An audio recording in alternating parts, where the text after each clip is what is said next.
Nerdrotic.com.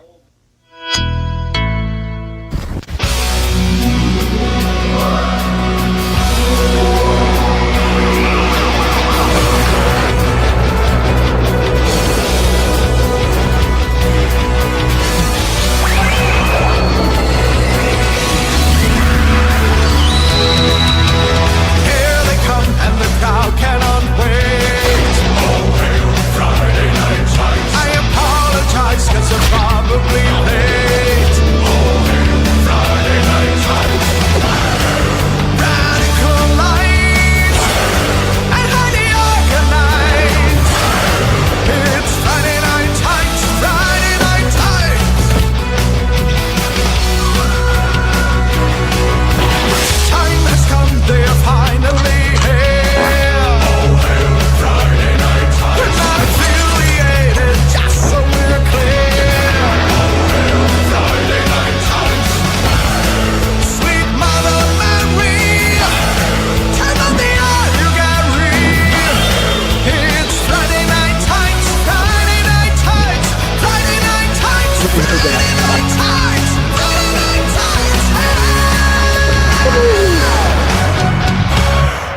She takes the mute off right when I'm DSPing. Take the meat off. The mute off, Chrissy. Oh, I thought you said Your mind always goes there, doesn't it? Like What's meat. up, everybody? Hello. It's Friday Night Talons. You're right, chat. It's Friday Night Talons because we have the pterodactyl herself, Madam Savvy. Oh, yay. Thank you for having me back after it's been a while since I've been here. Yeah. Do the chickens have large talons? Does anybody get that reference? Anybody? Yes, Napoleon I'm about- Dynamite. Yes. There's only one respectable person here, and it's Chrissy. Holy I fuck. think a cow got into the onion patch. My God. A long time since I've seen that movie. Napoleon Dynamite quotes are legendary, and that's how you got chicks back in the day. Really? Caught you a large bass. Don't have my checkbook. Tina, eat the food. Make yourself a dang quesadilla.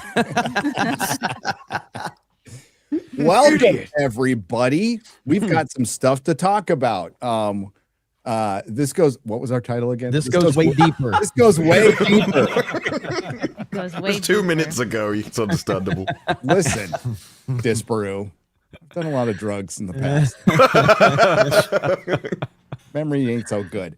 Yeah, we're trying this new vague title thing. Let's see how it works. That's wild. Might want to change it after the stream. I don't know if it's going to work well in the replay, but who knows? Yeah, we probably will. I know. We'll see. We'll see. You never But yeah, know.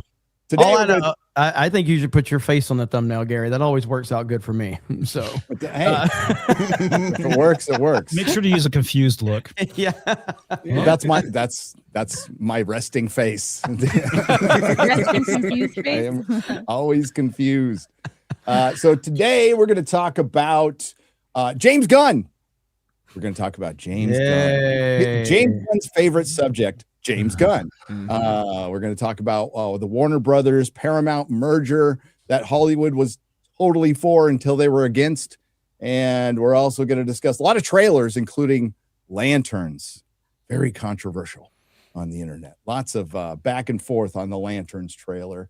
But before we get to even our business, I want to congratulate Brandon Herrera, the AK guy. Good job. Now our congressman here in Texas 23. Tony Gonzalez backed out, as he should have, considering I don't know how this went on so long, because the news of his mistress leaving this mortal coil was out there for a long time. Yeah. So, Yeah, I was aware of that. I just didn't realize that that was his mistress. I just remember it was like a staffer that died in a fire, and then turns out she by immolated herself. died in a That's crazy. fire means set herself on fire. Yeah. It's not like it was some tragic, like a school is burning down and she ran there to help and died. Like she set herself on fire to die. That's a little bit of a difference. way to go. Oh, indeed. Yeah. Like, if Some you think would of all say the painful That's how ways bad you wanna sex with leave. Tony Gonzalez is, apparently. Some would say women are fucked up and crazy. I mean, I don't know. That's what I would say. But he's not the congressman yet. He's not your congressman yet. He's the nominee, the Republican nominee. Yes. Now, He still it's needs to all run. now he's got to run, but it's a pretty red area, so it's assumed that he will win. He will win. Yes. So there was between him and Gonzalez, it was going to go to a runoff because neither one of them got 50%. Brandon Herrera got what did he get? Like 43, 44%. Yeah, it was pretty. Or pretty vote. good. Yeah. So right there. But it was going to go to a runoff. And I think last time around Brandon Herrera ran, he was 400 votes short of this, right? Yeah. And so this time he got the most votes, but you needed to get over 50%. Correct. Neither got over 50%. So it was going to go to a runoff, but Tony Gonzalez has stepped away because obviously all the controversies and everything. So now Brandon Herrera is the nominee on the Republican side. He'll face the Democrat, and pretty much it's a cakewalk for him to win this. So, but they're going to be coming after him like crazy. They already now. are, man. They're already doing it. And they're bringing up old clips, old memes, old jokes, because this is the standard template every single time. It's just going to get him more votes. Yeah, it's all it's going to do. It's all it's going to do. Yeah. I'm Yeah. glad they're bringing out old memes like that because it's just expediting returning back to normalcy and being able to have edgy jokes and not being called a Nazi for it. Yep. Absolutely. It So does also show. I think that how close that was also shows a lot about how things that are happening on the internet don't exactly reflect real life.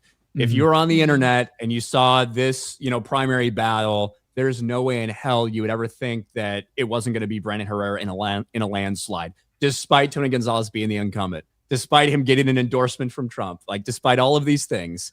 But the internet is not real life. So that's why it was that close, because there's a lot of people who aren't paying attention to Twitter. There's a lot of people who aren't paying attention to all of that stuff. So yeah, well, Ryan, it's kind of disheartening, honestly, that it was that close with all the shit that Tony Gonzalez has going on. Absolutely. And I'm really excited for Brandon Herrera. I am too. I am too. He's a good dude. And I told him to his face that the reason he lost by, I think it was 600 votes here in Texas last time is because he hadn't seen the Lord of the Rings trilogy. Now, and obviously he corrected that mistake and he is now going to win. So, hail Brandon. Let's go, Brandon. Well, hey, Yeah. I will say, Whole new meaning to that phrase now. Indeed. I will say, because we're all assuming it, but go out and vote if you're Yes, in that please area. vote. Don't If you're assume in Texas. anything. Go Yep. vote Yes, and absolutely. crush. Don't take. Gonzalez- Yeah. Gonzalez won with 62% of the vote in 2024. So that's a sizable lead, Yes. but it's also not insurmountable. So Yes. I have a question about the setting yourself on fire thing. Do you think We try to move past something, and it's freaking Shad who drags us back in. I'm Wait, interested in this. Yes. Chad, your Mormon underwear protects you from that. You're good, man. you wish you had your magic underwear? I'm not wearing any right now, so yeah. Do you think after they set themselves on fire, Ballin'. they regret it? Do you think they once they're in flames, they're like, "Oh, I shouldn't have done that. It's really painful." And then yeah. that, I mean, I think that there's a lot of information out there that say people who do attempt it, whether you're jumping from a high place and you end up surviving or whatever, that almost everybody immediately regrets it after jumping or after whatever. I wouldn't know. I have an example of that, Ryan. So they made a documentary about this kid. Totally blanking on his name because it's been 20 years, but he shopped in my store and he jumped off the Golden Gate Bridge and survived, broke every bone in his body. And he said the minute he jumped off the bridge, he was like, I immediately regret my decision. And he lived, one of the few people who lived. So I think that happens a lot. Especially, I've never had that feeling until I started watching Starfleet Academy. And, I mean, I knew that pain last night. it's a little hard now. Listen, I bless Disbrew and Az for making a video. I'm gonna make it part of my last video next week. I'm taking a week off of Starfleet Academy reviews. Fucking hell, dude. It is bad. But first, let's take care of some business. Welcome, everybody, by the way. It's gonna be a fun show today. And we are sponsored today by Rumble Wallet.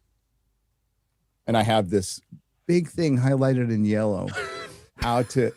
For me to pronounce something right. Let's see if it happens, guys. Hey, we should use those super chats. No. That's the next title for Friday Night Tights. I have this big thing.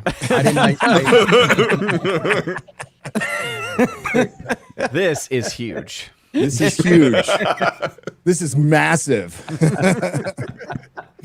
You may have seen the conversations happening online lately. Censorship is back. It's happening everywhere. Platforms are controlling narratives and pushing the stuff they want us to see. We need to fight back. Rumble is the only company that has stood the test of time and deserves our support. On one side, Rumble is challenging big tech censorship, but now on the other side, they have introduced something that will give us protection from the big banks shutting us off. Banks can cancel our accounts and freeze our cards. So that's why they launched Rumble Wallet, a wallet that no one can cancel and a wallet that supporters can use to instantly tip creators like myself or Geeks and Gamers without any middlemen taking cuts. Middlemen. With Rumble Wallet, you control your own money, not a bank, not a government, not a tech company, not even Rumble can touch it. It's yours, only yours to protect your future and family. You can buy and save digital assets like Bitcoin, Tether Gold, and now the new USAT, Tether's US regulated stable coin. What stable coin? In one place. Tether Gold is real gold on the blockchain with ownership of physical gold bars. USAT keeps your money steady against inflation. No banks needed. It's not only a wallet to buy and save, but it also allows you to support your favorite creators like Geeks and Gamers by easily tipping them with a click of a button. There will be no fees when you tip Geeks and Gamers channel or others, and we actually receive the tip instantly, unlike other platforms where you have to wait for payouts. Support my show or Geeks and Gamers and other creators by clicking the tip button on my Rumble channel. It's wallet.rumble.com. Download Rumble Wallet today, open an account, and step away from the big banks for good. Wallet.rumble.com or search Rumble Wallet in your app stores. Thank you very much. Good job, Gary. That's not bad. Thanks. You read every You word. did it. You read every did. word. Proud of you, man. Jesus. Only we'd had in yellow how to pronounce Disrespect middleman. you like that, Gary, for congratulating you like you're a second grader. Yeah. or like Joe Gold Biden. star. Progress, not perfection. Come on. You now It's a have lot the of IQ pressure. to It's like appear a- in Starfleet Academy. Like Thank a you. spelling bee. Thank you.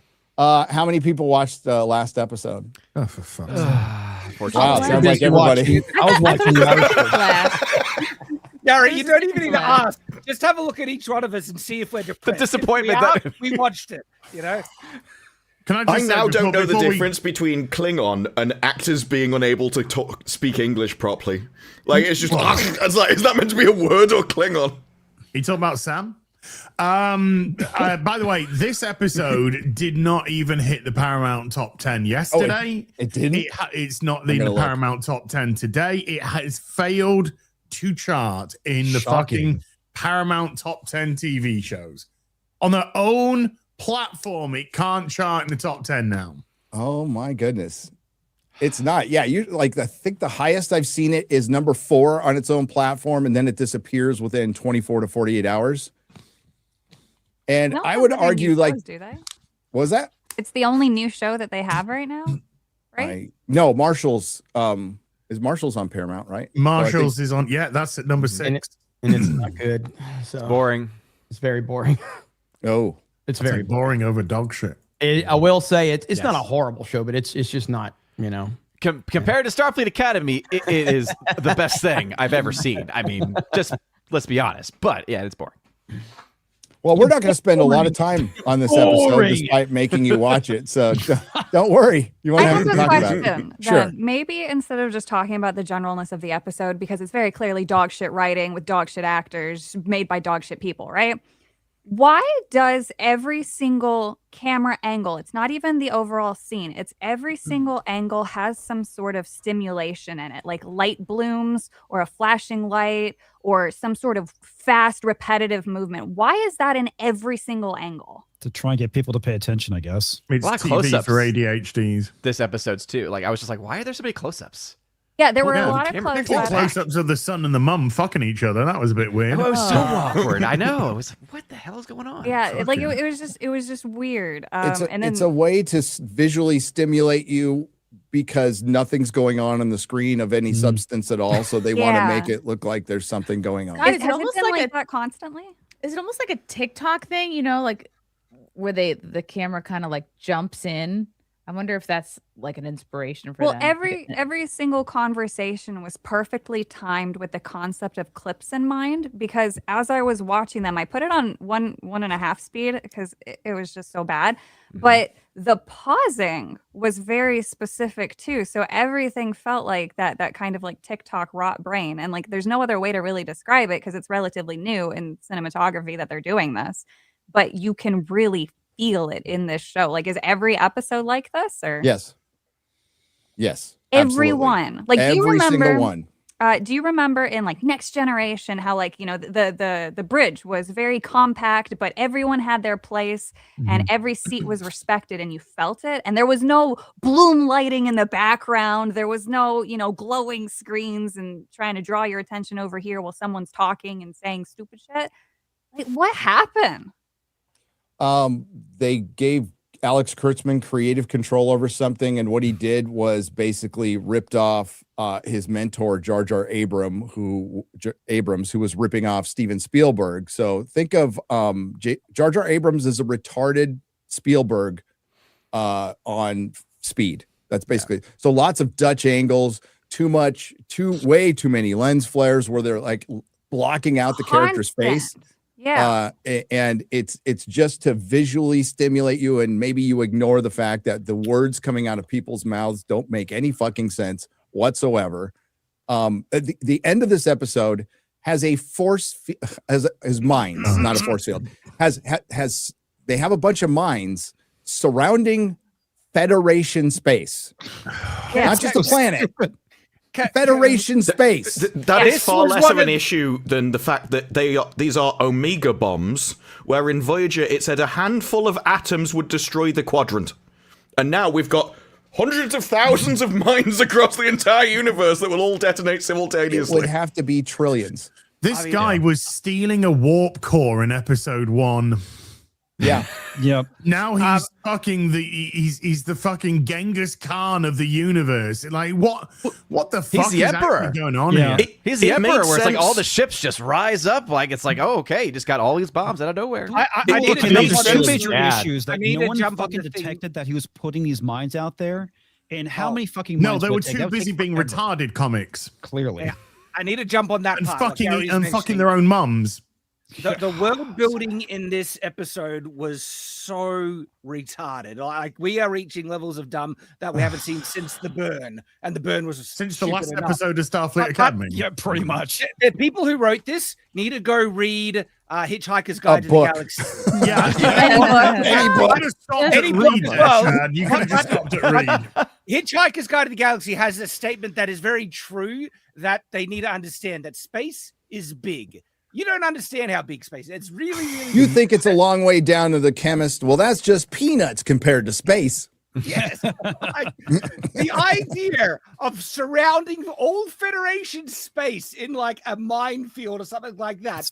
Fucking Is- impossible. Okay, So retarded. here's the first thing you need to think about, Chad. How did they make them? Yes. Who made them? How How did many they people would it stabilize take them? to make them? How did they place them out there? Exactly. How did they get so many? If this was a super, how did they replicate the? Why did no one run into them? Yeah. Is that what they're going to try to do? Say see what's going on? they Why somehow was the got it and Federation- replicated? Why was the Federation keeping the most dangerous element in the entire universe in a space station that 6 ships could invade and defeat the defenses for? Yeah, had one fucking Voyager, basically, Intrepid class ship that This got is dragged away to get blowed up by a fucking ship. Oh, As. This is literally why did it get dragged away? Because it was the ship that had the sonic weapon for It space. had the sonic weapon in space. But this is literally a substance that is so dangerous. If you blew up that space station, it would destroy the entire universe. It would.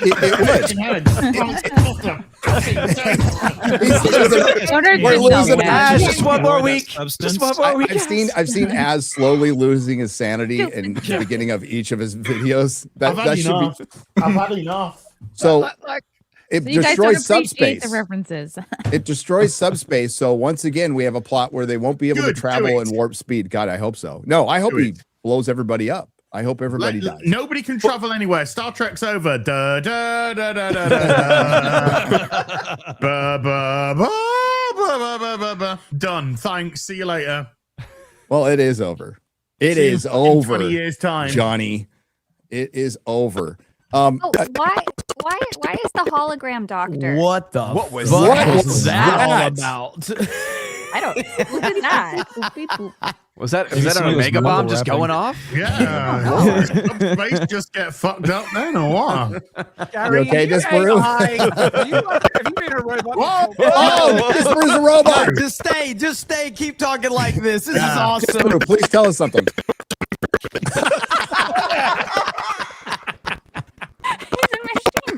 Neither have I. I know, man. I feel you, Disparu, for sure. Yeah. Couldn't have said it better myself. I love the laugh. AI could. He's actually making more sense than any of the characters in the show right now. Yeah. Who, the hologram That's doctor? the craziest thing. I'd rather listen to an hour of just that than. Yeah, absolutely. But I understood why? more than what he's hologram has said the whole fucking season. Oh, speaking of the hologram, they conveniently forget she can teleport now when she's tied up because they need artificial tension. The show is just so retarded, I can't express it. Wait, who can Like teleport? Oh, the hologram. The hologram. Hologram, Sam.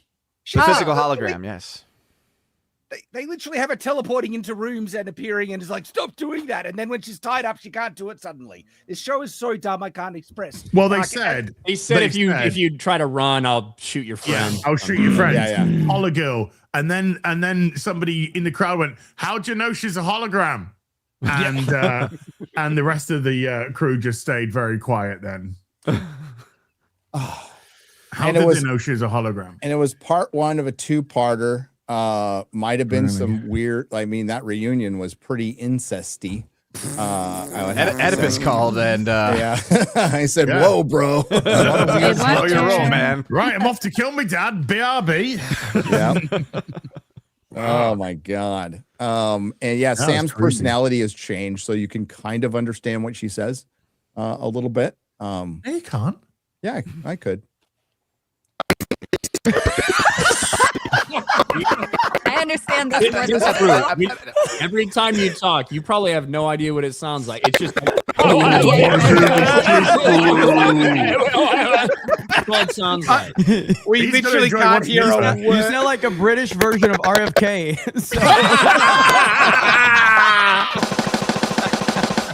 Wow. Miss Brew, can you say myocarditis? Close enough. All right, so you say red dye 40. Hey, maybe you should say the N word right now. Well, and right when he does, it starts working perfectly. Yeah. And then it just suddenly fixes itself. It's all right, just so you got Tourette's, mate. He could have said the word just said, and I wouldn't know. Yeah, I would check your USB port. I want to tell him to leave and come back, but I don't. Damn it! I wanted it to stay. What the fuck was all that about? I've never heard that happen to anybody. Ever. Oh yeah, that's never happened The last before. time I heard something like that, it was a woman trying to defend herself. So yeah, it was part one of a two-parter, and Caleb found his mom, and it's Tatiana Maslany, and she looks like a lesbian now, and they're on a planet. They're on planet, I don't know, rags, where everybody's like wearing rags all the time. And yeah, it was terrible. We'll just say it's terrible. Ukek? Where did Is they that- get their rags? Because they're dressed Ukek. in the rags. Did they like bring rags with them, knowing they were going? Or I did think they they just grab- replicated some when they were beaming down because they just got them. I don't know. When you saw the light shine from the Athena, suddenly the clothes looked like they just come from North Face. You're good. That little shuttle pod has a replicator. Like that's a very equipped shuttle. Then Well, remember Dude, they could this- transport. all and change shuttles the had replicators. clothes. The bridge has got fucking warp engines in this fucking world. What do we know? It only takes 3 crew members to operate that giant fucking starship. Yeah, no problem. No problem at all. whatsoever. Yeah. Like literally, where the fuck is the Federation in this show? I mean, there's like no crew on the ship. There's nobody else to be able to deal with this nonsense that's going on. It's like all there is a Starfleet is basically the Academy and a bunch of retards. And Beta Z. Yeah, and Beta Z. And then the two recurring characters who have shown up in the series before. Like, I still just don't understand that. Why would they do that? I remember in episode 2 where they said they would set the base on Beta Z, and it was because they had like an emotional wall they put up around the universe to protect themselves. I wouldn't be surprised if that's how they get rid of the minds, and it is just emotions. Because everything in Kurtzman Trek is we save the world through emotions. That's what last episode was setting up for. The big Regal. finish. It's about finding yourself. Regal's going to amplify her retardation power, and all the minds are going to turn gay. It's going to turn into like a rainbow, and they're all going to fuck each other in the They're ass. gonna vomit glitter. Vomit glitter. Yes. I thought Holly That's Hunter just women. was having a stroke at the end of this. Yeah, but Are you At the kidding? end? dude, What did is you wrong notice with they you just two? dumped them Can in I her crock fucking office? They just dumped her in the fucking office, and then they were never seen for the rest of the episode. Can you much. stay for part 2, please, when we'll actually need you? Many thanks. All right. Are you kidding me? What is wrong with you two? Can I You're both crock wearing and sit down? dresses. skirts, Explain that's yourselves. Explain yourself. Actually, don't. No. Dude, Let's hear that again. Because What people were happened to talking her over the face? clip. Jesus Christ. explain Dude, we can't yourselves. hear it if we are talking over each other. Wait a minute. I just love that heard Gary's complaining about people talking over each other on this fucking show. 400 I said the episodes clip. in. So, And I was one of them. Explain yourselves. Fucking Odin. Actually. this would have been a perfect little- time for the little this clip that microphone to be fucked up. Yeah. See, the thing with Az is you'll start a clip and he goes, you know. Now what? Just one more thing. At least Shad says that 45 minutes after we're done with it. Exactly. Oh, explain yourselves. Actually, don't. No. Dude. Actually, I think they don't. I'm like, what the? God damn, her. She can't talk, man. No. Fuck. No. Why is everyone also so unhealthy looking in this show? Like you either have extreme anorexia or these hollowed cheekbones, or you got some fats going around. Like what the hell? Because they are in real life. It's But got what space age. happened? Like what You know, happened she's to just a- wanting to look good? She's just a white Well, she got woman. fucked by a aging Klingon, in remember? Hollywood. And he's got 4 balls and 2 dicks in this universe. So, That's right. Wait, what? Yeah. She got, Yes. she got Yeah. fucking Yes. done like a The quadra kipper, you know what I mean? testicles. Yeah. No, They wait. Are named you them. saying that Klingons now have fish pee-pee? Yes. They always have. Yeah. They have 2 of everything. Do they? Yeah, they No, have I've double up never because tried to look at the male anatomy of Klingons before. Well- I guess they never explored that. If I bit.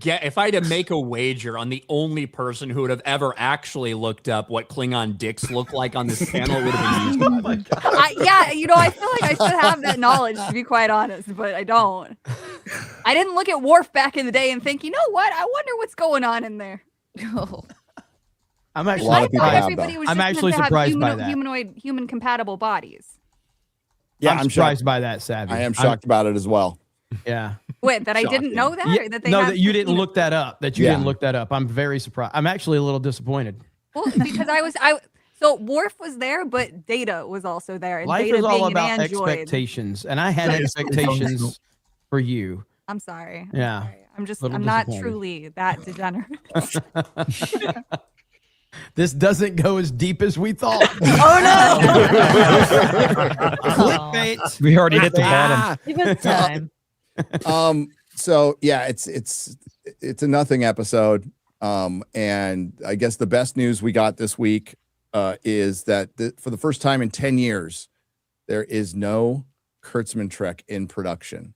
I won't say Star Trek, because some would argue Star Trek hasn't been in production in the last 10 years, and I would agree with you. I would agree with you. For the first time in over a decade, no Star Trek TV is in production or greenlit, which is very important to know. Last week, the second season of Starfleet Academy wrapped up production in Toronto. That's how they say it, Toronto. Toronto. This is a milestone for the franchise and ending a streak. I don't know. It's more like a shit stain. That began in late 2015 with the franchise's first television series, the streaming era, STD. Oh So- no! What happened? You know what? It started with STD and ended with SA. Wow. Doesn't it always? Well, I definitely feel raped by it. So yeah. Yes. I had to watch The this story's against my certainly will. been raped. So I looked it up because I no. wanted to know when this two fish conundrum happened, and it's thanks to Star Trek Discovery. Yes. In Yeah. 2018. Oh God, go figure. Well, it's because there's a they go down to the Klingon world and there's a Klingon pissing and there's two streams. Yeah. Yeah. I stopped watching. No, I'm sorry. I watched season 1. I guess I just ignored it because it was that bad. There was an episode of Star Trek Next Generation where Yeah. war spine's broken, and it turns out that Klingons have backup organs. So because these people are fucking degenerate fucks, they just decided, well, that means you got 2 dicks then and 4 testicles. Well, that's what I was actually about to back up for your point, because yes, actually, a lot of these people who transition into writing for whatever reason, they actually come from the Zelda fandom and they're super into the Zorro way too much. And so they try to apply that fish anatomy to as many things as they can to normalize it, because it's really hard to get artists to draw for less than like $1,000 something that has 2 penor. And that's just the way that the world works. All right. That's the economy of Tumblr right there. That is the weirdest financial equation I have heard to something ever. Actually, if you want real financial advice, you need to be a furry artist, because again, they'll pay a premium on pass. things. I'll just put my money in the mattress. I did. rather than do that. I did not understand so much of that. I don't know what Zorro is. I'm confused What? about paying over You $1,000. savvy No, no, plunge- it's Zelda and Ocarina of Zora. Time, man. Savvy plunges her hand into the filth of the internet, so we don't have to. That's what we know about her. Yeah, Well, and sometimes it sticks around a little longer willingly. Don't. Degenerate fan fiction. Now, a lot of people say Star Trek started fan fiction, which is bullshit. But degenerate fan fiction really ticked up with Star Trek with slash fiction, and it was a perverted old woman who liked to write stories about Kirk and Spock fucking each other. So What- that's wasn't there- actually the concept of fandom and doing things like that. The smut writing actually started with Sherlock Holmes. Fan fiction? Yeah. People Yeah, were long women time- were obsessed. As soon as the next chapter came out, anything new with him and Yeah. Watson. Fan fiction goes way back. It way does. back. Who's So the actor for Scroll for to the Data? headline. Brent. Spence? What's his name? Brent Spiner. Yeah. Wasn't there some woman who was obsessed with him It wasn't and me. went beyond just like writing fan fictions and was like sending him messages and stuff, wanting him to fuck her as Data? I think Yeah. I remember something about this. Yeah. It wasn't me. It wasn't me. It was Wasn't me. her name was, It wasn't me. Asha Yar. You notice that like the most degenerate fan fiction seems to come from women. It's That was just the like, best joke I had. On Well, the smut book, A Court of Thorns and Roses, has come out, and she's gone, if we're making movies out of this, it needs to be strictly authentic to the source material, and she wants complete creative control and everything, like she a proper artist and not just writing porn books. Yeah, Women. no, women are the ones writing all the smut. If you go to the fantasy or sci-fi section of any bookstore, it's all women. And if you grab 10 books, 9 out of 10 of those books, on the 257th page, there'll be a reference to a very phallic and sweaty body part. Hear me out. Take the vote away. I agree. Feel the People night wonder ugly. why people are asking to repeal a certain amendment of our Constitution. Bro, I'm first on that list for repealing it. And I we wanna pay agree with you. taxes. We just We went ag- from suffragettes to suffragettes. Yeah, so no Star Trek, or for the foreseeable future. Paramount has a couple of movies planned, but they have no idea what they're going to be, and Thank God. it just needs to sit at this point. As with all franchises, it's just been kind of it's a corpse that's been defiled over and over again. But we're going to get more. There's actually 2 more seasons of Strange New Worlds where they filmed 1 and split it into 2. Famous Alex Kurtzman thing, and we get 1 more of Starfleet Academy. We might get it this year, though, guys. Aren't they only like 7 episodes a season? Strange New Worlds, I don't know how they're splitting it up, but they split up one season shoot into 2 season 4 is going to be 10. Season 5 is going to be 6. Do you guys remember when seasons used to have crazy numbers of episodes? Oh yeah, 20. Yep. Yep. I'm enjoying I it. think the first season of TNG is 26. Not yes. anymore. And I'm grateful that they're not 26 when they're Starfleet Academy. Thank you. That guy in the yellow shirt looked like Jeremy a little bit Anson I didn't even Mount? look at it. on that picture. Anson Mount? A little bit. Is No, that a good thing or a bad thing? Does he look like who? Not a bad. Jeremy a little. Oh, okay. A What? touch, I guess. No, okay. Is he cool? No. I'll have to that's Captain. something else. No, no, Then. no, wait. I do see some similarity with the guy on the far right and Az, but I can't. Throwing up I these look jokes. nothing like Cisco. I'm not black. Or is it Janeway? All right. Janeway. Well, maybe. You tell us, Az. There's no way out, Chakotay. Chakotay. So Paramount, who runs Starfleet Academy and Star Trek, is buying Warner Brothers, and it's a story that's changing by the day. So if quick reset here. If you recall, Hollywood was pretty much collectively against Netflix because of how they deal with theatrical, right? So they were like, no, this is going to kill movies. Netflix has destroyed Hollywood. It's terrible, even though like politically Netflix lines up pretty much spot on with Hollywood. So they were, I wouldn't say for Paramount, but they preferred Paramount over Netflix. That has completely changed.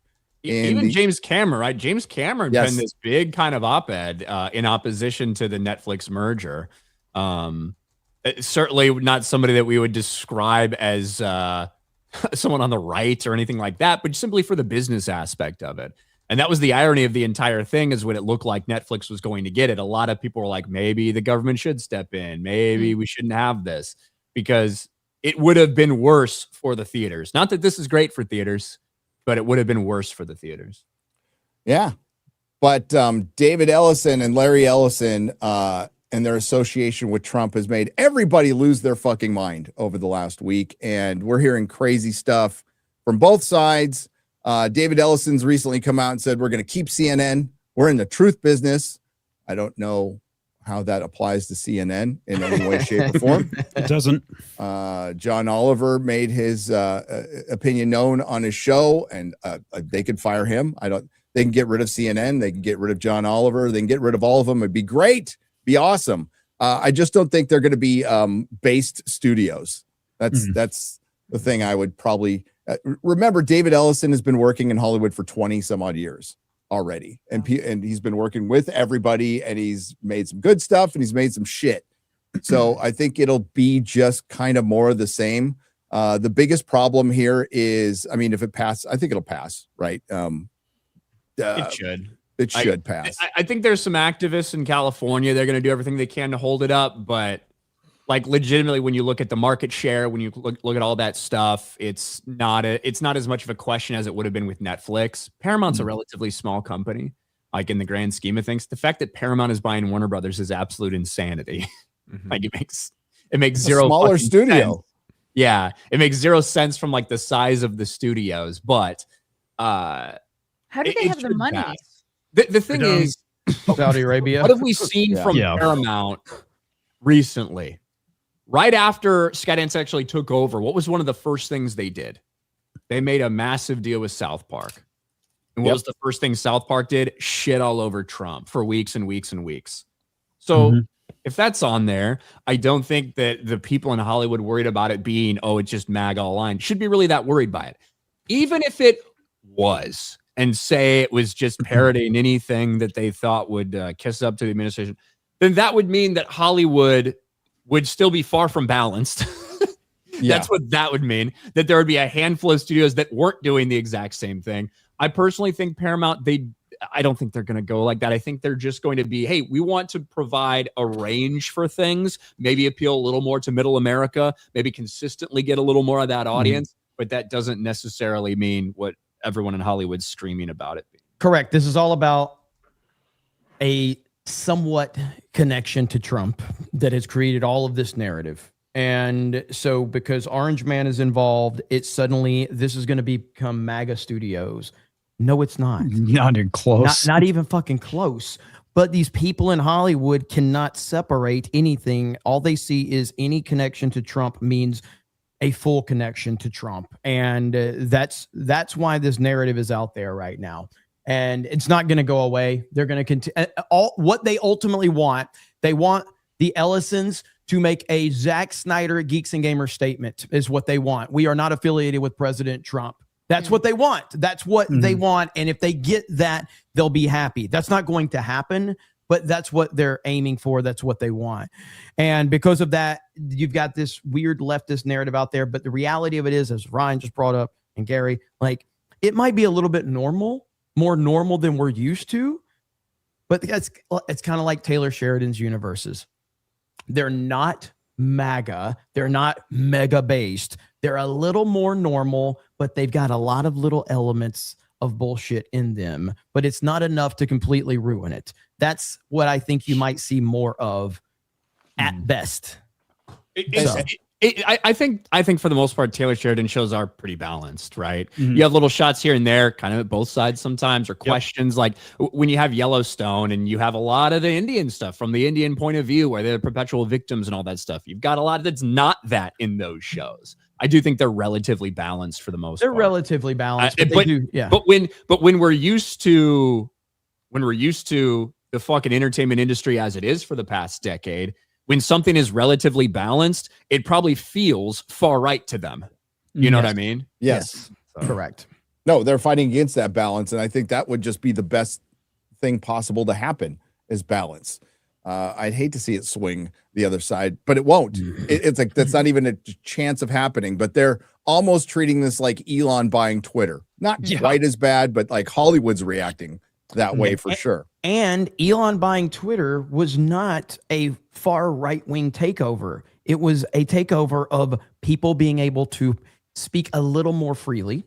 But there's still censorship on Twitter. There's still, things that you can't say. There's still like a lot of the problems, but it is better, but there's still a lot of different problems too. But the left has decided that Elon's takeover of Twitter is Yahtzee central. And it's like, that's not even close. It's not even close. It benefits them to against him, you're with him. It benefits them to have that perception, though, because if there's this idea that, it's a big far right takeover or anything, it makes the middle position over on their side. And so he's like, well, okay, I'll compromise with you to prove that I'm not this. And he just moves them further over in that direction. And you saw that with X. One of the first things he did was bring in some woman who is now left, and because she was head of somebody getting sponsors on board. And all she did is immediately start dragging things back that way to try and satisfy everyone and get everyone to break down. Whereas if they were just kind of normal about it, there would be no need to compromise with them because they wouldn't be kicking off. There'd be no fires to put out. It's like the big ask. I'm glad we're just slowly stopping the compromising now. Like they've forced that, but they did because they don't. The other side doesn't compromise at all. No, how could you compromise with pure evil Nazis? Yeah, it's like, wait a minute, you were singing Elon's praises. The electric car, having a Tesla was like liberal status in now have California. You guys seen on I've seen this occasionally on certain Teslas, there'll be these bumper stickers that go, oh, this is a pre-Elon Tesla, or this I is saw one in the wild. There's so many like Cope Tesla bumper stickers. And it's like, just trade in your car. I This is bought how you before he feel. went insane. You know, Mhm. things like that. So Please don't lame. key my car is what they're basically trying Yeah, to say. don't It's set it like, on fire. That's Don't why they set it started on putting fire. the stickers on them. uh-huh. Black owned business. Stay away. No. That. Remember that? And he got the right to support electric cars. So like it's crazy. They It's the should same be people- happy. It's the same people that say J.K. Rowling is a conservative just because. Yeah. She's No. such a liberal in every know. other thing. She's a hardcore much. liberal. Uber. Feminist liberal lunatic. Is Yes. what she is. Just one single issue. And that's all it takes. So that And, yeah, all it they can't takes. deviate at all. So they're the ones who can't compromise at all. So this is going on, and it's probably going to go on for like 8 months to a year. And, you know, it'll eventually go down. What happens to HBO? It's weird that HBO is going to get swallowed up into Paramount Plus. That's insane. You just keep the HBO brand. I think, well, That'd be smart. They are, Well, aren't they? so just they've made it very clear that they want HBO to remain a brand. Yes. But the question is going to be what you said, Gary, when it comes to HBO Max. They Max, have yeah. said they intend to wrap up HBO Max and Paramount Plus into one big streaming service. Now, how does that look, right? Because let's just be honest, despite Paramount buying Warner Brothers, HBO Max is a better, more recognizable, more respected streaming service than Paramount Plus. So I don't know what you call this thing. They tried. Remember when fucking David Zaslav, this fucking retard, tried renaming it and taking HBO out of the name, and it was just Max for a while, and they immediately were like, "Yeah, we fucked up. We're going back." There's like a whole story behind that because of this, Gary, from trying to watch Game of Thrones, HBO Go, HBO Now, all this stuff they've been through. They finally went back to HBO Max, and now they might change again. I think that's stupid. But maybe it'd be like Disney Plus, where they have like Disney Plus and Hulu still separate technically. Like those are still separate apps you can have. I don't know. Yeah, it seems like it would be better idea to have Max be, HBO Max be the actual platform, because it seems like it's better designed also. So it's like, I don't know, if you're going to keep one of the architectures of one of the apps, that one makes the most sense, and then just have a Paramount section. But yeah, I think HBO Max is the best streaming app after Netflix. Yeah. In terms of just ease of Polish. getting around and how fluid it is and how it looks and everything. Mm-hmm. Whereas Paramount sucks. Paramount's fucking trash. Oh, it's a terrible app. So and Hulu ends at the end of the year. I fucking It hate becomes Hulu. Disney Plus. I hate Hulu. Wow. Oh, wow. Yeah, I Sticking got with the winner Hulu. there. I got Hulu for sports, and I fucking hated it. Oh my god, that's the only reason I've ever gotten it was for that, and it's one of the worst apps ever. It's one of the second oldest to Netflix. It was Really? the one that was Yep. 10 years ago on your smart TV. You got Netflix and Hulu, Yeah. and now it's actually absorbing Disney Plus, but they're going to call it Disney Plus so they can take. So a how does win. that work? So they're moving Hulu, all of Hulu's programming into Disney Plus. That's what Yes. they're doing Yes. at the end It's of the year. already They there have, on the Disney yeah. Plus app. There's like a Hulu section there. Yeah. Okay. Well, will the subscription stop, or will they just keep auto renewing Well, it? And that's then you'll a- have Good question. And I don't know how they're going to do that with Paramount Plus and HBO Max too, because like everybody predicted this when the streaming war started. It's going to be down to basically 4 streamers when it's all said and done, right? They're going to gobble each other up, and the ones who are outside could just start licensing their shit again and probably make more money. That's Well, I feel exactly what's like- happening. like there is a big legal problem here, because how many people, this is going to be a little bit dark, but like how many people still have an account who are dead? Like the auto renewals, or you forget about it. Legally, they should have to cancel every single subscription. They shouldn't be able to just automatically call it something else. Sure. Except they won't. Yeah. There'll be a way around it. But yeah, They probably have legal loopholes in their contract and their language and all that shit. There's look, everything's fucking bundled right now. You can get an HBO and Disney Plus bundle. You can you know what I mean? All of these things have different I think even Disney Plus is doing like a new thing where you can get Disney Plus and Hulu for like $5 for 3 months. I don't even have Paramount. I just do Paramount through Amazon Prime. Amazon. Yeah. You're just subscribing through a different streamer, but yeah. Right. What I'm saying is I don't use the app for Paramount. Gotcha. So. Yes, I do the same. That's Yeah. I've done the same. Yeah. Mm-hmm.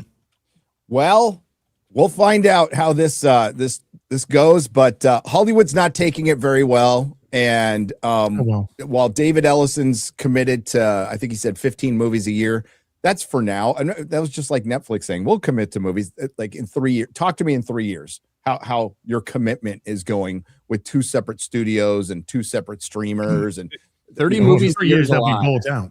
30 movies a year from one company is Wow. like a lot. And I just don't see how they'll be able to keep that going while maintaining a $79 billion debt. And they're going to have to slash through so much stuff.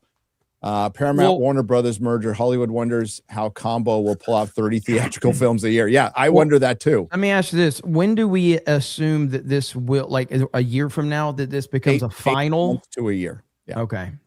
All right. Yeah, so for all the retarded people who are like tagging Paramount because of the Lanterns trailer or because of the casting for A Night of the Seven Kingdoms season 2, please know you are retarded and Paramount has no control over anything yet. Yeah. I just want you to know you're retarded. Okay, I'm still going to be retard and fucking tag them on Snapecast every fucking day until they change. Ryan. Well, you can tag them and say, please change this when you get control, Gary. You can do that. What I'm saying is I get tagged in things. Paramount takes over and they immediately had to black it up. Like, you guys are so stupid. It's getting dark out there. Well, I'm quoting tweets that I've seen. Okay? We get tagged in very different tweets, though. We have very different timelines. Wow. You want to see what I'm looking at on my fucking I timeline don't right wanna now? see No, it. you don't. We know as. Those Gary and me, some Transformers Star and Trek uniforms and titties. Release them a cracking. What the fuck is wrong with you, mate? Oh, so much. Everything, my Wrong friend. with you. Everything. Because So Ryan much. brought it up, do we want to talk about the Night of the Seven Kingdoms casting? Because it's a interesting choice. Yeah, It is the funniest race swap that we've ever seen in history. I'm just going to be honest. And I don't like race swaps, period. But if there was ever an excuse where we cast the best person for the role, maybe this says a lot about them, you know? Well, The character's name is What? the Brown Shield. Sir Bennis of the Brown Shield, and he is basically the shit knight. That's what He's he known is. as the Brown Knight. Yes. Like that is a nickname he has. And he's supposed to be he symbolizes shit. Like that's what he symbolizes. He smells like shit. He's dishonorable. He's impulsively violent. He ties up families and steals from them. He treats the small folk like shit. They race swapped this character? Yeah. Yes. He's a massive piece of shit, and now he's black, which I think is. Wow. I Right. think it's So interesting. just to clarify, in the book, this is a white character. With green eyes. Yes. Yeah. Ryan, gonna could you pull specify the up green the eye part. No. wiki? We can read that description. I know you did it in your Oh, video. yeah, So he was in Alien Earth. And honestly, he was the best actor in Alien Earth. He's, in the couple things I've seen him in, he's a good actor. Yep. Yeah. But He was in Eye in the Sky and did a great job in that film. By He's the way, a great Alien, Oh, actor, it's the but they operator. race swapped the fecophiliac of knights. yeah, Yes. fecophiliac. How do you even? I don't know. It's Never a mind. nice way of never saying Never heard mind. that. like, This is one People. of those times where you go, And you do didn't not look ask up questions what you do a not want to know the Klingon- answers to. Yeah, You sure. don't know what that? Okay, well, I don't want to know. You know what? Well, you're ignorance afraid is of somebody bliss. down the words fecal, feces. Well, poop. okay, I know what it is, and there's a certain director in Hollywood who has one, but never mind. We're gonna move There's on. a few of them. We're gonna move on. So I don't know if yes, Batman too, yeah. Sir Bennis of the Brown Shield. Ryan, read the description of Sir Bennis. Appearance and character. Bennis of the Brown Shield was a man who seldom washed. He's about 5.5 feet tall, weighed about 8 pounds less than Dunk. His teeth were rotten, stained red and brown from eating sour leaf. His eyes were small, close set, and green. The Hedge Knight had a nasty personality and a foul mouth. His laughter sounded like chicken and mules. He goes by Sir Bennis of the Brown Shield, Sir Bennis Brown Stench, or the Brown Knight. And I suppose they took that very literally. Yes. And The reality is, I mean, I love Night of the Seven Kingdoms first season. If they race swap this character and he appears black in the show, I don't think it's really going to affect my enjoyment of the show too much. My fear is exactly what we're saying right now, Gary. You just took the biggest pile of shit, figuratively and almost literally, in Westeros, who is the cause of a bunch of problems, who is a massive pile of garbage, is terrible, is dishonorable, is all these things. And you said, hey, this black guy really represents all that stuff we want. Yeah. And I worry that in an effort to not make yourselves look as racist as possible, that you don't have the character be who the character is supposed to be.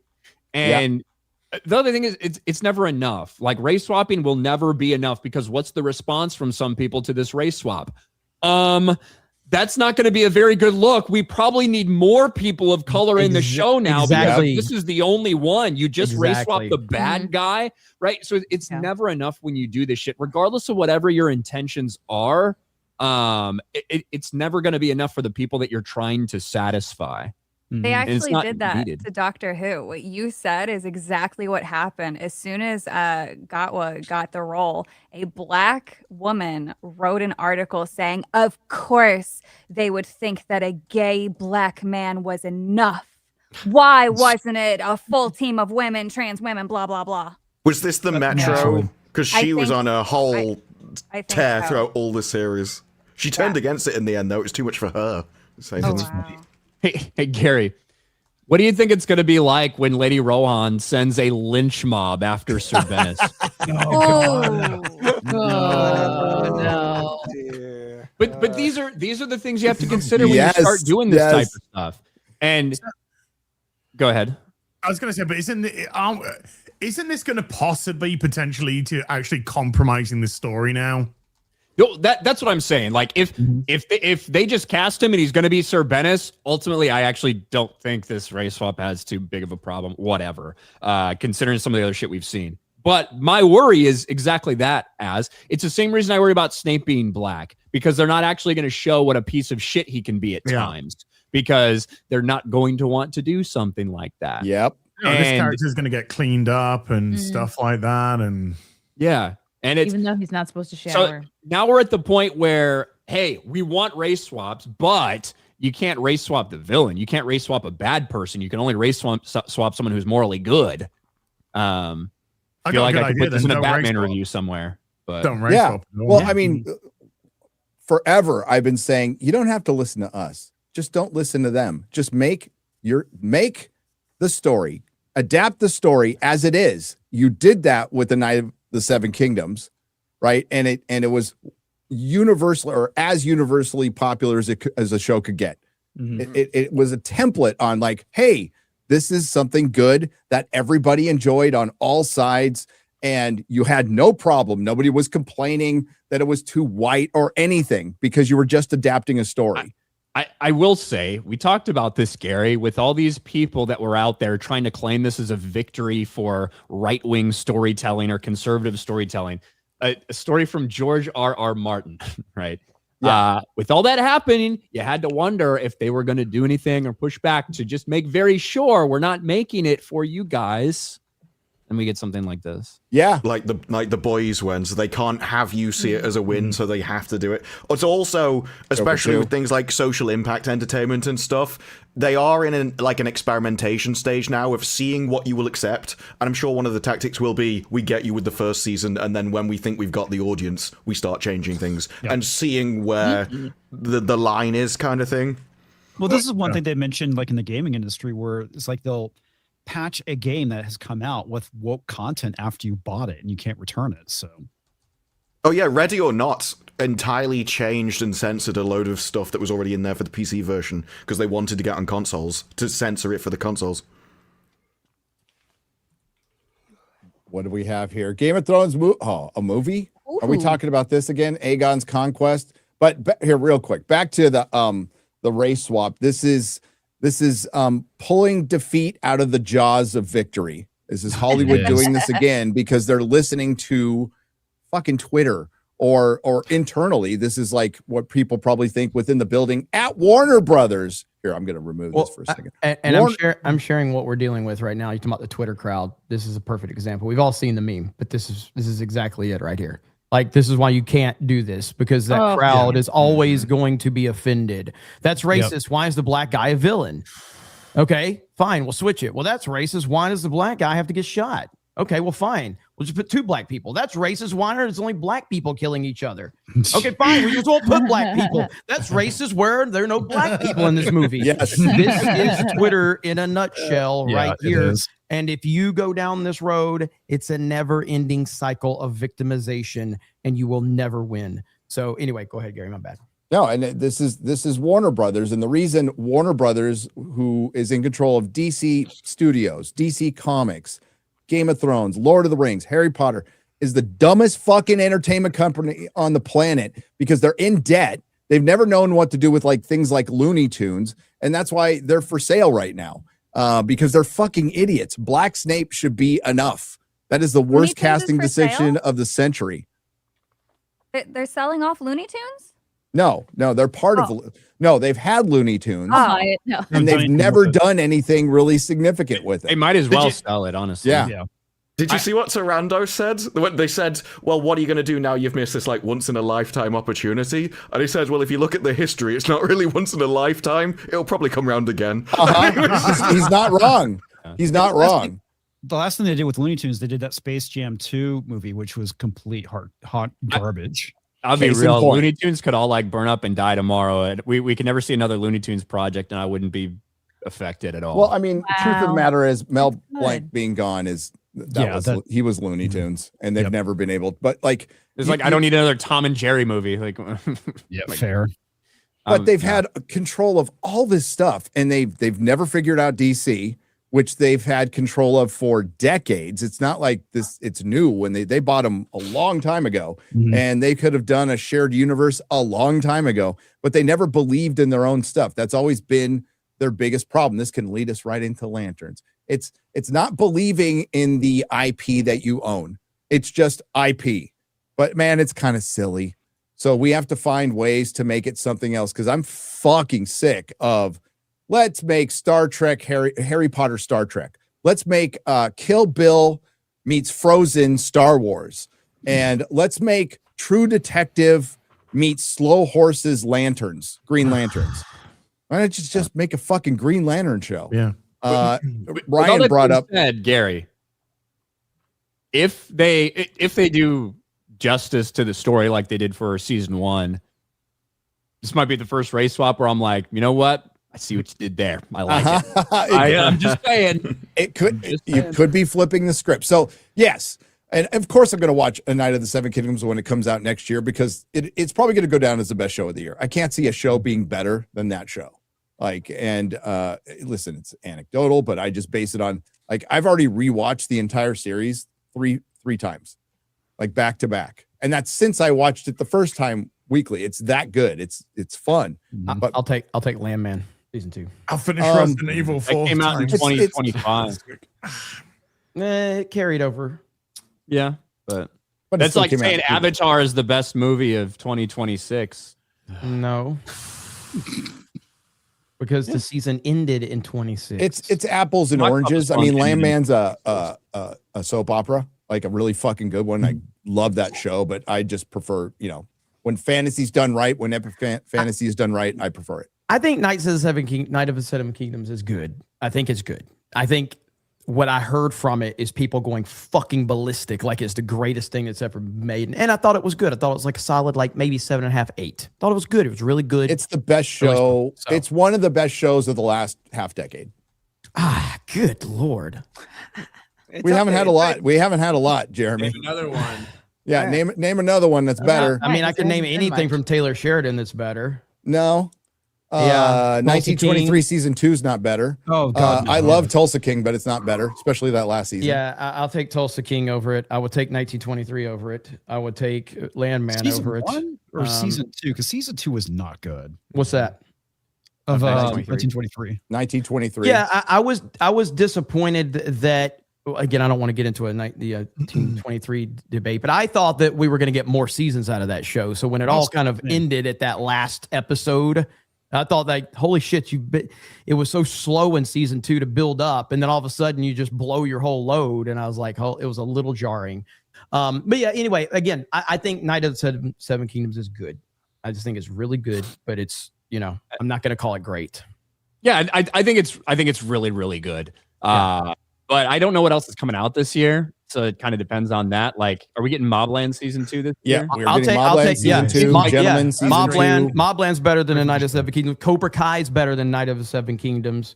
Like, I mean, once you start thinking about it, there's a lot of shows that are better. It's actually really tough because we're comparing things that have multiple seasons compared to something that just has one season. Which I feel like it's a lot easier because Cobra Kai, there's some dog shit in it too, throughout some of those middle seasons and everything. Yeah.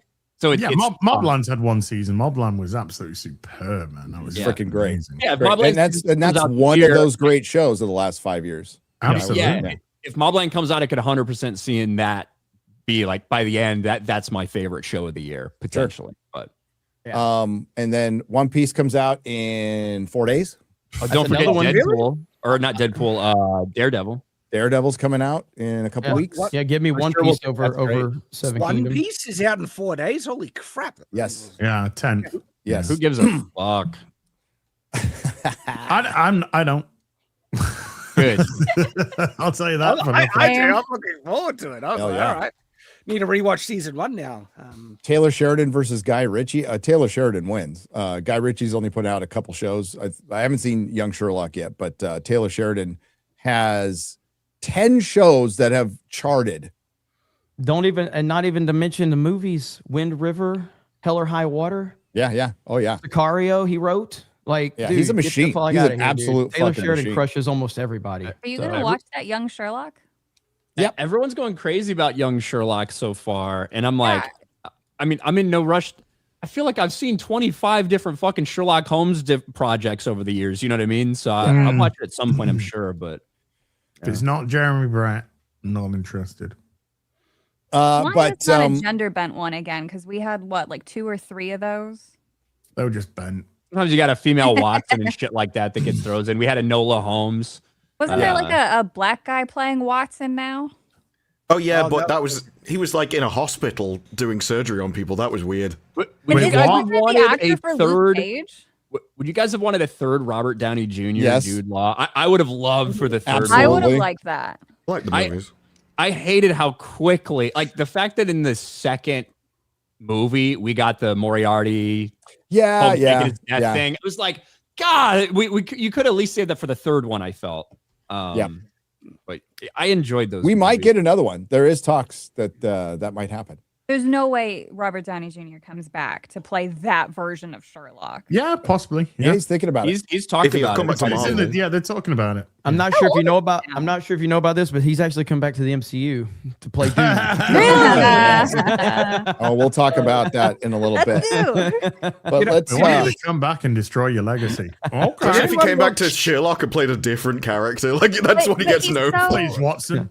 He's super soy now. Like he looks so, like I just can't see him. Well, he's iron deficiency, man. He's old. He's vegetarian. There's makeup. There's wigs. It's just feeding him a steak occasionally. Yeah, I was gonna say there's red meat. He has an army of people. These people look different when they have wigs and different workout regimens for a couple weeks and get pumped full of fucking whatever they put in them in Hollywood. Shockingly, they look a little different on camera than they do sitting in a podcast studio. But he's too frail now, like it just. Yeah, but there's Hollywood clean and there's probably Hollywood vegan as well. In all fairness. Yeah. And he's got an army of people constantly around him, keeping him sober, which is great if you can afford it. And by keeping him sober, making sure he gets clean drugs. Yeah. I think he's actually sober. I just think he's crazy.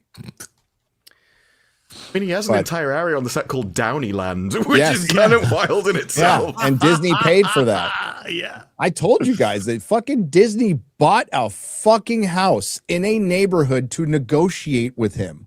What? Doomsday. Wow. Yes. He's got a place for his cats. So some random fucking neighborhood, they bought like a full 4-bedroom, 2-car garage house to Is that just 'cause negotiate he with didn't want to him. drive far? Like, we'll come to It was you. to make him feel special because To he be fair, needed to he's feel worth special. it. He's worth it. And and it was so nobody else would know because they know like it was.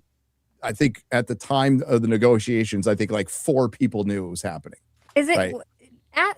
You said for the cats. Does he put cats? Yeah, he in has a part of his deals that he gets a special place for his cats. Wow. Well, How many dude, cats if you're in the position of strength, I'd ask for everything, especially for his Absolutely. Disney. No, that's Yeah. fine, but I would say Robert Downey Jr. to the MCU may be the single most powerful position an actor's ever been in. Period.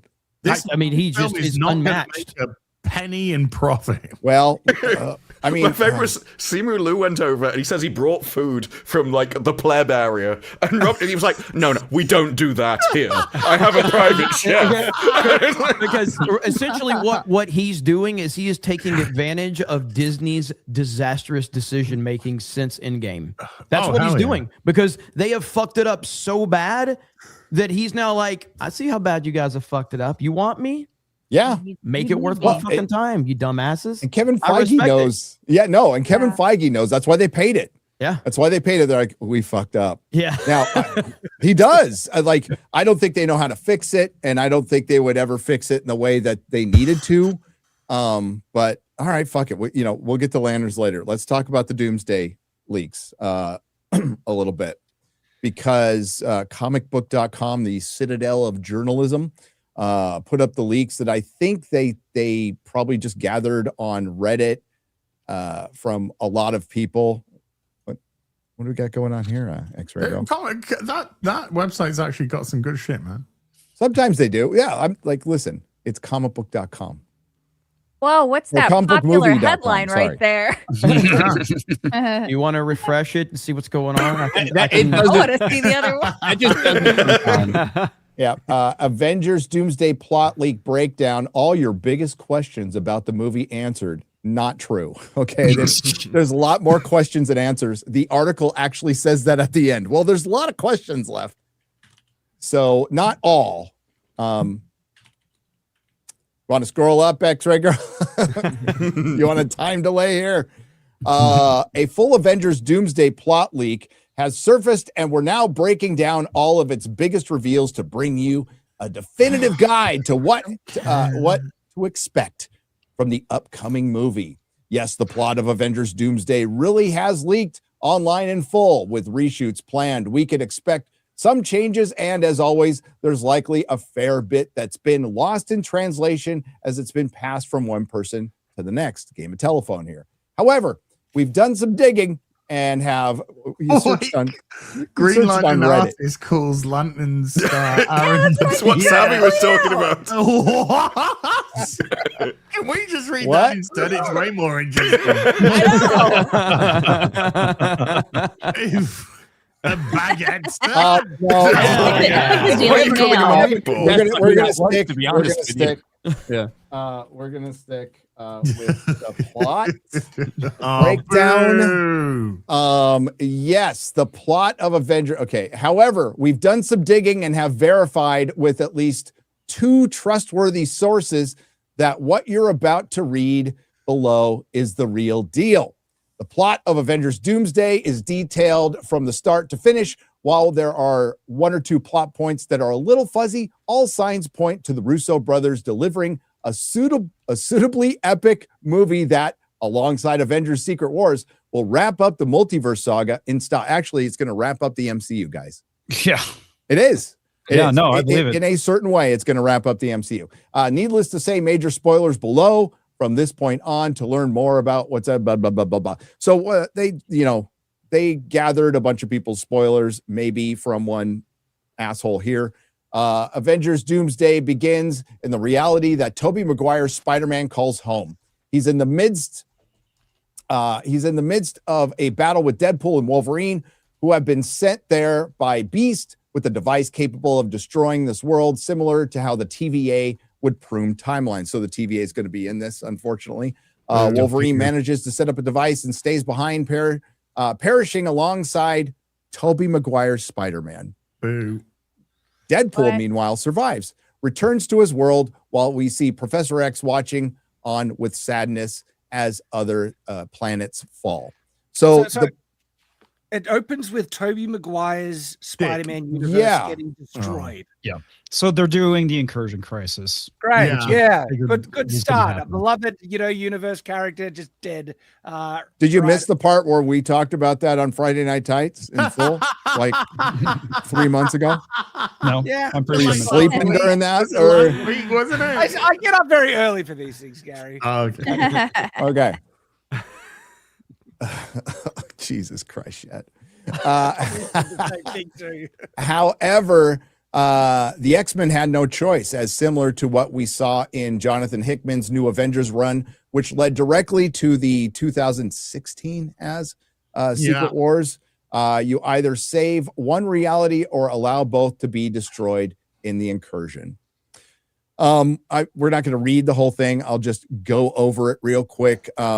Dr. Doom is after Steve Rogers because Steve Rogers is on the Fantastic Four's planet, and he is maybe suspected to be the one who's causing the incursions, but the incursions are happening. Dr. Doom becomes Dr. Doom. He loses his family because of these incursions.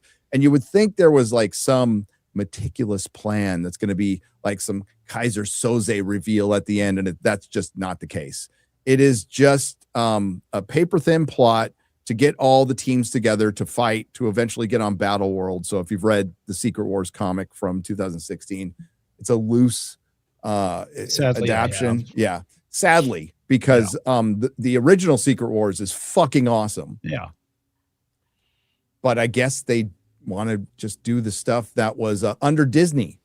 Yes, it was. Yes, it was. Also, it was a shit comic book series. it was fucking terrible. And then it also converged Ultimate Universe into, or some characters from the Ultimate Universe into the 616, which was Maker, which was Mr. pretty Fantastic. much the death of Marvel Comics.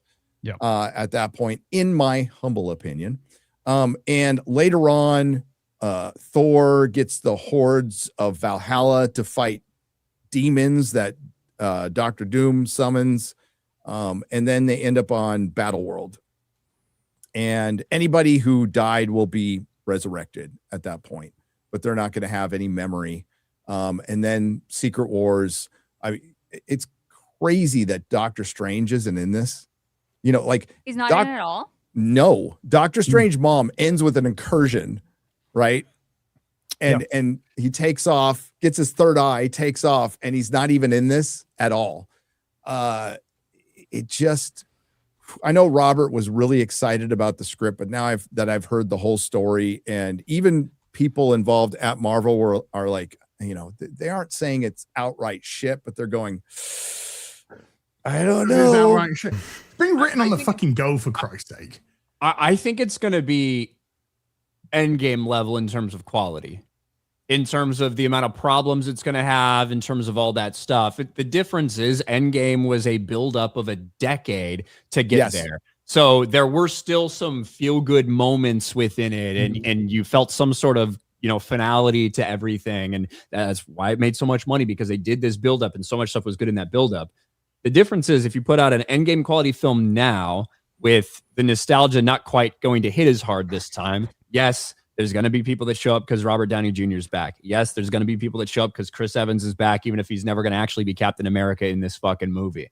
But if you have an Endgame quality script and story and movie without all the hype and buildup and stuff, and you're just kind of splashing it out there, what's that result going to be at the box office? Yeah. Well, they're trying to unfuck the last several years of damage that they've done, and they're just going to make it worse, in my opinion. No, there was an easy fix on this, comics, and we've talked about it multiple times on the channel. Dr. Doom shows up and kills every character from phase 4 and 5. Yes. Like brutally murders all of them. And then it'll be a very satisfying experience when the real Avengers show up. The thing is, what's not mentioned in those spoilers is Captain African American, Yelena. Like, they're not even mentioned. They're there. I mean, except for John Walker, who did nothing wrong. Simu Liu, John Walker survives. I'm fine with John Walker surviving. Yeah, but they they can't unfuck the mess, so they're just starting over. And there is a quote in that MCU book that came out a couple of years ago of Kevin Feige, I'm paraphrasing, saying if we reboot, that would feel like a failure. Well, that's exactly what they're doing, but they're doing a soft reboot. So you will get some carryover. Not sure if it's going to be Simu Liu. Still waiting for that Shang-Chi sequel, Simu. So what is this movie? It's coming any day. Based on what we know, what does this movie need to do to break even? It's not. Oh, I have know. no We idea don't the have the GDP of a budget. small European country. Yeah. We have no idea legitimately, but I think it's pretty safe to go off Infinity War and Endgame, which were $500 million a piece production budgets. This is probably higher. And especially with all the money they're paying Robert Downey Jr. and the Russo brothers to come back and whatever back-end deals they got. I don't think it's crazy to say $700 million budget. Yeah. Sounds crazy, but I don't think it is crazy. I to was put it in told context. 800, but And if it is that with marketing and all of that? No, that's budget. That's just budget. So we're talking pure potentially budget. 1.2 we're talking billion to break 1.5. even. No, Yeah, we're talking 1.5. 1.5 minimum. Yeah. To break even. Yeah. That's what I think is. I think this movie breaks $1 billion. I don't think it hits 1.5 based on what we know. So they make a shit ton of money over in China. Like, how much is Not that anymore. impacting? Because Not I anymore. can see. Oh, not anymore. Mm-mm. I mean, some movies do, like Zootopia. Zootopia because all the stories are Yeah, there. Zootopia. But it's 600 billion in China. Oh, okay. China also Superhero keeps movies their have not cut been at five. performing well in China as they were a decade ago. China is there to make the movie look better. They don't make a ton of money off it Yeah. at all. No. well, 'cause 25%. I know that they get a different version, obviously, than we Yeah. do for a lot of it. Well, yeah, They only Tom get 25% Rothman, of that box office. Tom Rothman was out saying like the reason Spider-Man No Way Home wasn't in China is because they wanted to take out the Statue of Liberty, which was the entire third act. Yeah.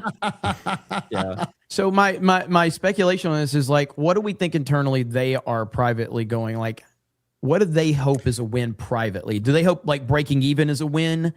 Do they think only losing 200 million? You know, That'd be a you're not gonna massive break win even. if they They're trying to broke put even. butts in seats again, and I think yes, I think not it's I think they will see it as a win if butts are in seats again, and if they don't make a profit, they'll think, well, maybe we can make it off of Secret Wars. We got people back. It's a loss leader. Yeah. If there's excitement surrounding it, you know. Yeah. But I personally, it's tough to know. And another big factor is they're not going to have IMAX screens for 3 weeks because Dune.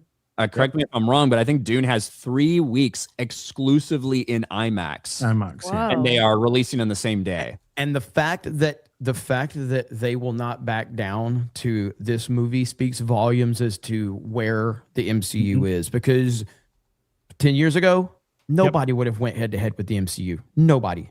And now it shows that they don't have the power they used to. So that's very interesting. No, and Dune are hit movies, but they don't do like Nah, they do like what? Avengers Endgame Yeah. numbers. Never make so- a Dune movie that made Infinity War level money. You know, No. It's- Right. I don't think it's possible. No, with that's the absolutely material you're insane. working with. Now you understand it from IMAX's perspective because they feel that they will sell out with Dune movies. So Yes. forget the other theaters. Like Dune is filmed for IMAX. Doomsday will not be. So like it'll probably be a better visual experience. It's like, do I want to see this shoddy Indian CGI on a bigger screen? Not particularly. Yeah. You know.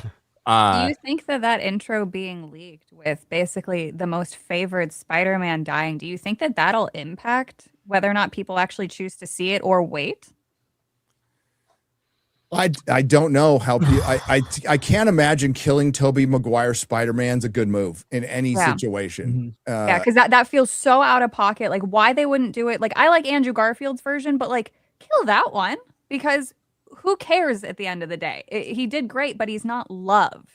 The way they're that- trying to show Not their the same stakes level. in this, But but I think that Think if about you after- killed him in the beginning and brought him back by the end of the movie, you could get away with it. Yeah. And Yeah. they probably will But bring then him there's no back. stakes. And they probably will bring him back in Secret Wars. But There's never been stakes in more No, recent years, exactly. especially with Marvel. It's like everyone comes Well, back. I'll say this. I agree with what Savvy. I mean, I'm a Toby Spider-Man over Andrew Garfield, but I think that the audience at this point in time, I think that they would be willing to give a proper goodbye to Toby Spider-Man and move forward with Andrew Garfield Spider-Man yeah. because of No Way. What is Is it? he What's the older? last one? What's the one? Yeah. No Way Home. No Way Home. Yeah, because the momentum of Andrew Garfield Spider-Man off of that movie, I think he regained a lot of fans. Oh, hell yeah. I would Absolutely. watch an Amazing Spider-Man 3 in a heartbeat, right? yeah, absolutely. Yeah. The problem is they'd probably introduce Miles fucking Morales, kill off fucking Andrew Garfield. He'll die either way. As long as it wasn't written by Alex Kurtzman, too. Oh. Because Yeah. Spider-Man 2 Spider-Man. He was I just- fine by as Spider-Man. Alex The Kurtzman. movies were just shit. Yeah, I just don't see this being a good send off. Like it kind of like makes me mad. Like I was never gonna watch this anyway, but now I'm really not gonna watch it because again, that's the best Spider-Man. We love those movies. Just leave him alone. Like you don't have to kill him. Yeah. Kill one Hey, of we the other need ones. Kill everybody the current back. one. We need everybody back. Let's kill the most popular Spider-Man. Yeah. Because even with him being more popular, like the thing with Andrew Garfield is like, not only did he redeem himself in a lot of people's eyes, like because of the way the character was presented, but a lot of people walked away from that being like, oh man, I want to see more of that Spider-Man. Like I actually want to see him in a good movie for once. Yeah. And so I think that it would actually piss off a lot more people because the online community, especially, probably a lot more more of a fan of Andrew Garfield's Spider-Man than would be Tobey Maguire's, like the younger crowd, especially. Yeah. Toby's GOAT. Oh, absolutely, absolutely. Yeah, But he yeah, is the like goat. He is no, the goat. I think No Way Home was a good send off. I almost like, hate leave it to at see them that. back. Yeah, but they're coming back, and Andrew Garfield's probably coming back in Secret Wars. Everybody's coming back in At Secret least Wars. Toby's going to get paid again. Yeah. So that's all that matters. So And that's why they kicked out Spider-Man 4 because of what he was demanding to get paid. Partially, He was- I think like the best way to think about this movie is it going to be closer to $2 billion or $1 billion? that's Because a good I do question. think it's almost guaranteed to be over $1 billion with everything happening. But I think the better question is going to be, over or under $1.5 billion. It has a monster opening weekend, absolute monster opening weekend, no matter what. It's going to be Questions weird how going fast up the drop off against going to be. Huge. yeah, I mean, I know they're trying I guess there's like, they're going to try the Barbenheimer stuff with Dune. What do they call it? Doomsday. They're trying that one. But that was such an organic thing that happened with Barbenheimer. I just don't think. Well, and forcing- There were contrasting movies as Totally well. These polar movies opposites, are- yeah. these Different primary movies audiences. right. they're sort of the same, caters to the same audience. Barbenheimer worked because it was like, take your girlfriend to see Barbie, and then when you finish, go see Oppenheimer. Yeah. It was a day out Because for you want both to watch of the you apocalypse. Yeah, exactly. So, no, I don't think this is going to have anywhere close to that sort of effect. I think if this makes 1.5 billion at the box office, it'll be a miracle. Somebody in the chat just brought up too, but if Marvel really wanted to make some good shit, they would bring Bully Maguire into this movie. Oh yeah. Okay. That will get people talking. That's how you create viral moments. And you're like, oh, you got to see it. They brought Bully Maguire into it. Cry? But they don't I got have the one enough in of that. I got the one in 6 figure. Bully Maguire. So do I. So do I. Right behind It'd me. be the greatest thing ever. Dude. Love Bully Maguire. So good. I went back and watched. I watched it. It was Spider-Man in the 3. UK about 2 years ago, a year ago. We went to they did all the Spider-Mans at the cinema again. So I went to see them. And I tell you what, seeing Spider-Man 3 in today's eyes versus when I saw them in 2004, whenever eyes, 6 eyes, whenever. It was a much more enjoyable movie. A much more fun movie. I have not seen Spider-Man 3 since I saw it in theaters opening night. I have not seen it since. The Sandman stuff was great. Was the Venom stuff that sucked? Yeah. If they would have stuck with Peter David's novelization where they had way more Sandman stuff, it would have been better. But that's what Sam Raimi wanted. Poor guy's just a company dude. He won't fight. And that's why we got Doctor Strange Bomb. Oof. It was bad. So when Doomsday, oh God, I didn't get a number, but as far as like Endgame and Infinity War, the combined budget was insane. I was told it's way higher than what's reported. It's over $1 billion yes. to make both with the tax incentives and everything. It brought it down to spending around $500 million each. That's like the official documentation. That's crazy. That's just absolutely fucking nuts. It's crazy, but when you're making $2-3 billion dollars, it's like, okay. It's crazier how much they spent on Star Wars and what's funny is Spider-Man Brand New Day was supposed to come out after Doomsday. So I don't know how Hulk figures into any of this. He'll be missing, which is again insane. In Doomsday is like, how do you even explain that? Hulk and Doctor Strange missing, but we'll find out. So we think that, do you think Spider-Man coming out earlier in the year, if it's good, which we all anticipate it's probably pretty good, do we think that's going to help Doomsday? Probably. If it's good? I think that from the normie crowd, First weekend, or general audience. Yeah. That's the thing. And that's why it's weird, because it was not supposed to come out before. It was supposed to come out after Doomsday. Mm-hmm. So if they had made this movie with the sole intention of having some sort of lead into Doomsday, I think it could have helped a lot. Like, You look know what what I happened mean? with Spider-Man No Way Home into, Mom, right? The only reason why that film did as well as it did, it got $450 million global opening weekend. Insane. Like crazy. And the only reason why it did that, fell off though, a is cliff. likely because of people saying, oh, man, but Spider-Man was so good. And then didn't turn and out. it fell off a cliff. Yep. Did it hit 800 million worldwide? I don't think it hit It 800. hit like just under $1 billion. Yeah. Did it hit 900? 900, yeah. Oh, it did. Okay, but still, after 945, 450 opening weekend worldwide, you thought it was set for like 1.5 billion at that point. Oh, You're absolutely. like, oh man, and that was a terrible fucking. But then it dropped off like 78 to 80%. Because the reported budget was only 200 million until we got the UK tax documentation. They actually spent over 400 million dollars on that movie. Yep. Thank you, UK, for something. Right. So we'll see how Doomsday turns out, and hopefully soon. I'm going to tell you all how Secret Wars ends. Holy shit! Oh God, you'll hate it. You'll absolutely fucking hate it. And then what they're trying to do is if we're going to be shocked by that. What? No, okay. It's just Simu Liu at the end of the universe. Enthusiastic over the last 5 years about Marvel by any chance? This whole thing's a shit show, dude. I liked Deadpool Wolverine. Yeah, but that was completely really detached from it, wasn't it? It's a complete anomaly. And I like Guardians 3. So, but yeah, again, detached.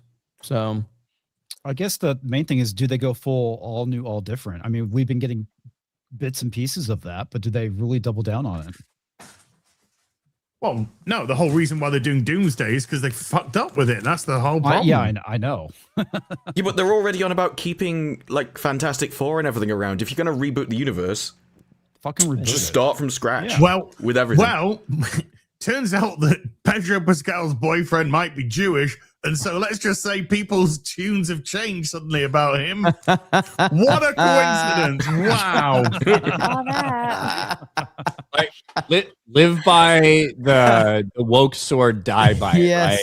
Right? Oh, that's You great. start fucking somebody and you go out to like one date in a restaurant that happens to donate money to somebody, and your psychotic fan base turns on you. There you go. I want to say, by the way, the entire time we're having these conversations about Pedro Pascal and touching his female co-stars, I was like screaming at the top of my lungs. The reason it's okay with these women is because he's fucking gay. Yes. And everyone thought I was just kind of memeing and joking, but no, like Pedro Pascal is gay. He has always been gay. He's got a brother who's gay too. It just happens that goes so far gay, he's identifying as a sister now. I saw there was something about him having a boyfriend or something. I didn't realize the Jewish angle was there. So his whole fan base is mad. I didn't know. Oh, yeah. This is Now calling him a amazing. Zionist. Speculation, by the way. It's not even One Pedro Pascal fan account that said, "I'm not going to do this anymore," and there's like some uproar. Over Oh it. yeah, I but don't I know can if it's imagine the whole- all. But I don't know if it's a whole weirdo fan base. But. I can imagine it's a lot of them though. Oh boy. Oh yeah. Go on Tumblr if you want to feel like if you are at the lowest point in your life, go on Tumblr, type in No. Pedro Pascal, Yes. and then Listening? you No, are will you feel listening? better about No, yourself. Yeah. is Tumblr still around? Oh yeah. Wow. Yeah, Oh go yeah. just I to Yahoo. still go do research over there sometimes. It's called Blue Sky. No, Tumblr's still kicking. Blue Sky's terrible, but for That those is of you- why a lot of platforms got destroyed, though, is when Tumblr banned adult content, all the crazies spread out on everything else. Yeah. They should have kept Could have kept them in stay one their place little for a single environment. bomb. well, no, so that Quarantine it. containment. I've gone back and actually, if they had never blocked it, the containment still would have been breached due to the purity tests. That's what the big problem was. It still would have spread because as Twitter became more and more popular, artists started moving over. So that means the harassers had to move over. So this would have always happened. You love to see it. For those of you who didn't know, read what I just put in the chat. That's the ending of Secret Wars. What do you think? It's Uh-oh. retarded. Sounds gay. Well, it's the ending of Secret Wars for right now, at least. Yeah. We'll see what happens. We'll see And we if that- can't say that. That's not people don't know No, that? we cannot say that. We Jesus. cannot say it. I How don't did even know how you the last find bit out? happens. I have my ways.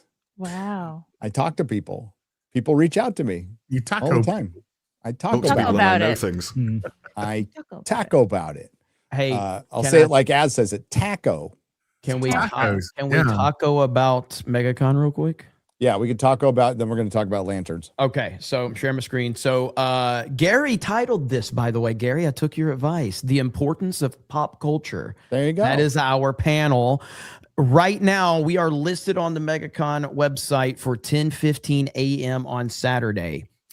I'm not convinced that's going to hold. The reason is because they gave us one room and we think we may need more space. But either way, right now, 10:15 a.m. Saturday is the time for our panel. That is subject to change. It will still be on Saturday if it changes. So keep an eye on the site. Obviously, keep an eye on all of our channels and on geeksgamers.com. As soon as we get this officially landed, we will give you an update on that. And also, if you go over to the RSVP, we only have like less than 50 spots available on the RSVP. Out of how many spots? 800 that we capped it. And we always overshoot on our RSVPs. So we're going to have a lot of fucking people here, man. So this is going to be a huge meetup. It's maybe the biggest meetup we've ever done. So go over to this link that the mods are dropping. If you're interested, RSVP, we need to let them know. We've already told them 800 plus, be prepared. So yeah, we'll see, but it's free of charge. The only thing you may have to pay for is parking. Usually parking is free after 6 p.m. However, this is going to be a very busy weekend. You can also Uber there pretty easily. I would recommend Ubering. And it's going to be a fun night. So we're looking forward to seeing everybody out there. So here we go. Man, Here we go. It's going to be awesome. It's going to be awesome. Yeah, the So- parking lot's way easier to get out of if you just Uber. There's a little line you go into, and it's pretty easy. And I know I don't. Gary, do we have a time set for me and you at our at the? We don't have that yet, right? So Do at we? the Ripperverse booth, Yeah. we are at whoops, wrong one. Saturday. We're gonna have a busy day Saturday. Yes, So, it's going to be real. I might be walking around with sunglasses all day. 'cause Oh no, my eyes sorry, are Thursday. bloodshot. Thursday, we're gonna be at So- the Ripperverse booth Thursday, 4:30 to 5:30, 6:30, whatever it is. All right, so that's me and you will be there. Yep. So all right, We're teaming so- up. Yep. And Drinker's gonna be there. They have a whole schedule. Yeah, going so on, that's so it's- Thursday. As soon as probably Monday, we will have a full breakdown on geeksgamers.com of everything going on at MegaCon related to us, whether that's Gary, the rest of the G&G crew, Drinker, Ripa, whoever else is involved. We'll have a full breakdown of all of that, including our panel time, meetup time, all of that. All the information will be on geeksgamers.com by Monday. So make sure you check that out. Cool beans. Cool beans. All right. And Chrissy's gonna be there. Oh right? yes, I know. I just decided to come. I will be doing a comedy show. If anybody's there Friday night, which it sounds like many of you will be, I'll be doing a comedy show at the Calypso Bar and Grill Friday the 20th at 10 p.m. with special guests. If any of you guys want to jump on the show, you are more than welcome to do comedy or whatever you want to do. And then there'll be some special. Oh, thank you. Then there'll be maybe some special local Orlando comics dropping by. So I'm looking forward to it. Tickets just went on sale. Should be fun. It's going to be awesome. I can't wait. All right. James Gunn. James Gunn's favorite we were all excited subject. and then you had to bring this shit up. James Gunn. Okay, so his DCU has been so popular, Ryan, that the minute the sale went down, people were questioning his employment status. So that's how popular. All the Superman people who are, have coped super hard about the great success of that movie. Again, if it was the mega hit that a lot of the people who like it, and look, it was not a box office bomb. That's not what Superman was. No. It was a box office disappointment. Yep. Underperformer. And Like that's just what it is. There's no way around that. And people have been trying to spin it a lot of different ways. But if it was really this massive, huge, monumental fucking success, do you think that the predominant conversation would be about, is James Gunn going to get fucking fired or not? Yeah. Like, of course it wouldn't be. Of course it wouldn't be a topic if Superman actually was this massive smash hit. But that's just the reality. And then, of course, the follow-up, the direct tie-in follow-up, Peacemaker, was a ratings disaster, even based off what they got in season 1. Ryan, if after A Night of the Seven Kingdoms, people were questioning Ira Parker's employment status, everybody would be going, what the fuck are you talking about? This thing was a massive, almost universal hit. Not the case with James Gunn. Like you said, Peacemaker season 2, Creature Commandos, Superman. The next one's Supergirl, a character I think all of us comic fans like. We like Supergirl. Not probably the best idea for your second movie, and not the best idea to show a dog pissing on Superman's face on a newspaper in your first trailer. I mean, it just tells you, what we can only go off the information we're given, and this is your perspective on the character, not ours. We're just going, you decided to CG some piss coming out of a CG dog on Superman's face. So when we go into Lanterns, and yes, they have been constantly telling us that this is grounded, it's based on True Detective, a Green Lantern show. And then when we see the trailer, it just looks drab and brown, and it tries really hard to look like True Detective. Listen, True Detective can't even be True Detective anymore. Okay. That's a great point. Fucking A. It's been shit since season 1 is one of the greatest season 1s of television of all fucking time. 2 great performances, then all downhill after that. So now we have a DC show that wants to be something else. Rachel right? McAdams' ass in season 2 was really good, though. I have a question. I'm not well versed on Green Lantern, but if I'm not mistaken, that's the guy with the ring that can basically become anything. He can manifest things through his ring. And you're telling me that they want to make a grounded. That's the thing. There was a tweet that I saw, because I don't know anything about it either, and it said, of all the properties, don't choose one where a guy is chosen by space smurfs and yellow guys to come and defend the universe with a magic ring that can create anything from his imagination. Yeah. Yep. But it's like a guy that's chosen by space police lieutenants to hire space police personnel for their sectors. Yeah. So originally, as Ryan pointed out before the show, this was supposed to be called Green Lantern Corps. Yeah. That was and that would have been a better title. A much better title. That's the plural of Green Lanterns instead of just lanterns. So Damon Lindelof. All right. Damon Lindelof wrote Lost. What else? He wrote the Rapture Leftovers. show, The Leftovers. And he also wrote the most hateful, woke piece of shit I've ever fucking seen, which is Watchmen. Remember, Watchmen was so popular. It got renewed. It got renewed, and then they didn't make it because they go, no, job done. This thing's just great. They renewed us for season 2, but we did all we wanted to do, so we're not going to take them up on that offer for season 2. No. Makes sense. And who's he writing it with? Tom King. Oh, Tom King. God, No. Is that what's he done? Mummy Issues. Yeah. So he's a comic book writer, and did Batman, did Wonder Woman. He always writes with Miracle trauma Man. issues or mommy issues. He's also But a not former the fun version of it, like the lame. No, actually cries in the What do you corner. mean fun? Wait, what? Well, you can have like fun mommy characters. Like Starfleet Academy. Well, no. Back in the fucking day, his mommy mum and this daddy episode. issues. That's not fun. used to Mummy give you issues. attractive characters. That's To say, I can incest. fix that. There's definitely Game issues. for the family. Well, he's a former CIA recruiter as well. And he wrote a Batman series that was pretty popular for a while, and he set up Batman marrying Catwoman, and then Catwoman leaves him at the aisle, like absolute cucks Batman. But hold on. Why does he propose to Catwoman? Why does he propose to Catwoman? Because She's she's hot. sad. Because she's sad. Oh, that's right. Sad. That's right. This is what he does when he proposes to her. He goes, "Will you marry me? Because I am so sad." That is why people get cats usually. Yeah. Well, I mean, he was definitely going for a pussy, but I mean, Yeah, he Catwoman got a cat. yeah, he was just trying to, be ahead of the curve, right, on that regard. So Get a cat, but one you can fuck. He's Catman.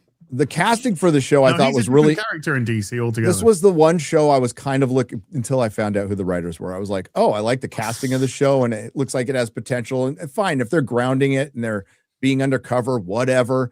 But then I heard Damon Lindelof and Tom King. I'm like, fuck. It's gonna be shit. It's gonna be shit. So the trailer came out. Let's take a look at it. Well, let's You'll get hit for it. You'll get hit Sorry, for it. X-Ray Girl. They are hitting all over for this trailer. They are, but it's just a claim and it's released as soon as you challenge it, so it's fine. Yeah. I haven't even seen this yet. Yeah, neither. Let's take a. You know what? I'm a huge Kyle Chandler fan, but this doesn't sound like he can save this. I so. totally thought he was going to say Kyle Rayner, and my X-Ray mind Girl, was just throw me the link. blown. Yeah. Kyle I'm a Chandler's huge great. Doc fan. Well, he What? said I thought he was going to say Kyle Rayner. I'm like, I didn't know Jeremy knows anything about Kyle Rayner. What the fuck? Kyle Rayner was cool. Yeah, how dare I mention a fucking actor in the show that we're about to watch a trailer for? I know. I'm just saying, like, because it's Green Lantern, I immediately thought about Kyle Rayner. That's all. But I when Kyle Chandler got announced, I'm like, I think he could pull off an older Hal Jordan. But after watching this, I don't like the vibe. I don't like the dynamic. I don't like the way they interact with each other. And certainly everything could evolve throughout the whole show. But fuck, man. We'll get into what I mean, It doesn't make various sense things from the it's based start, on after we watch this. What was that as? It doesn't make sense from the start because you can't train somebody with your fucking power ring. The ring chooses the bearer. That you can't just take the ring off, give it to someone, and go, "You have a play." It doesn't work like that. By the way, What was that?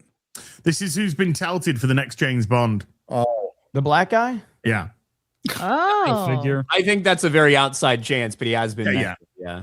I thought it was going to be Yes. the pudgy white guy beside him. He'd Was make it- a good Basically, Bond. everyone's been mentioned, and I think that Amazon did come out and go, "We haven't made any decision. It's all wasn't nonsense." he? Was he the one who was touted for Black Panther recasting too? yes, Yes, because I did a video Not black because enough. he Yes. ain't black enough. yeah. Yeah. Oh, he was keep at, that in mind. he was in a Put a good pin in film. that. Like he actually was a I've heard that pretty about good. Jon Stewart as well, about his casting for Jon Stewart. Some people say he's not black enough. Yeah. Something's very off here. James Gunn really hates Middle America, by the way. Yes. That and hang on, just the stupid, oh, I'm training you, that lackadaisical approach. And like 10 years ago, okay. Today, everybody fucking does this. Stop. Like, I'm already uninterested. Mhm. Well, and as Well, Ryan already mentioned, that's not how the fucking rings work. They Yeah. pick. I've They're heard basically the serve. the Yellowstone comparisons, but it's full on True Detective so far. It's Yeah. all Yeah. it is. But he'd be dead. John Stewart would be dead because that ring would do nothing. Yep. So Yeah. the Well, car that's would what- crash and he would die. Like, that is kind of attempted murder. I'm not sure it's winning me over to the character. But Yeah. I'm looking at this crowd, Jeremy. There's a black person right in the front row, or an Indian or something. Front left. Okay. It's I AI. mean, looks like our meetup. Yeah. Maybe a little less cowboy hats. Megacon. Yeah. we honestly we have more black people at our meetups than this. We Yes, we do. We do. Yeah. Yes, we do. They usher all the white people muted in. colors, Wait, the what? dark it's- American yeah. flag. American flag, War of Independence. Is it what's going on the mural at the top? Yeah, the only thing that would make this fucking worse was if we MAGA had some flag. random cringe police sheriff girl boss. That For real, Ryan, like absolutely for real. Saying fuck. God. So so tough. scared. I'm Right, she had lady piss on the leg cop. to show dominance. I do like the next line when like he's like, I kind of have the hots for her because she hates me. I did like that part. That is funny. Yeah. Porsche. They were They wear olive. Like this was the color of like our carpeting in the 70s. dude. The ring creates the costume anyway. So you wouldn't even have a costume on a fucking peg in a closet unless you were cosplaying to some fucking party or something. I hate these Again, it's people. not how the ring works. The ring isn't working how the power ring works because, as they said in the fucking interview, it's stupid. It's all stupid. Well, we'll get to that. Yes, and he did say that. He did. I guarantee you, fucking meant it. Oath. Do you think they say the Green Lantern oath in the show? Probably not. Well, they have the lantern later on. Well, he says I'm Green Lantern. That's what it is. But do you think they'll say, or would it be perceived as too goofy? They'll probably have like they'll allude to it, and then the guy will go, "Oh, but that's just some crummy shit," you know? Like why? But why is this not about space alien bullshit? Doing space alien shit with imagination powers? Like, what the fuck is this? What am I looking at? It's supposed to be it doesn't space read- police. That's just the Are those whole space thing. horses? Are they imagination horses? Yeah. The whole thing doesn't need to be in space, right? Because technically they have a sector and Earth is in that sector and they could be doing things on Earth. But fuck, man, let us see some sort of light construct. Let us see something reminiscent of Green Lantern powers that everybody knows. Let us see fucking something. And could it be? We have to imagine it has to be present in this show at some point. But this is your trailer. This is all we have to judge it off. This is what we have to go off. Yeah. You have to show us that in the fucking trailer, man. Doesn't even have green around him though. Doesn't even have Exactly. green surround him. You know, it's you can't go. Dude, seeing Kyle Chandler fly like that after all the shit I've seen him in is so fucking weird. It's like Friday Night Lights, and all of a sudden, Coach starts flying. Off the Lantern looks What like the shit fuck? as well. That looks so weird. Holy shit! He's Peter Pan. Not the greatest looking lantern. Nope. No. That sucked. Wow. Oh, is there I have a bigger problem with him You going. gotta watch the end.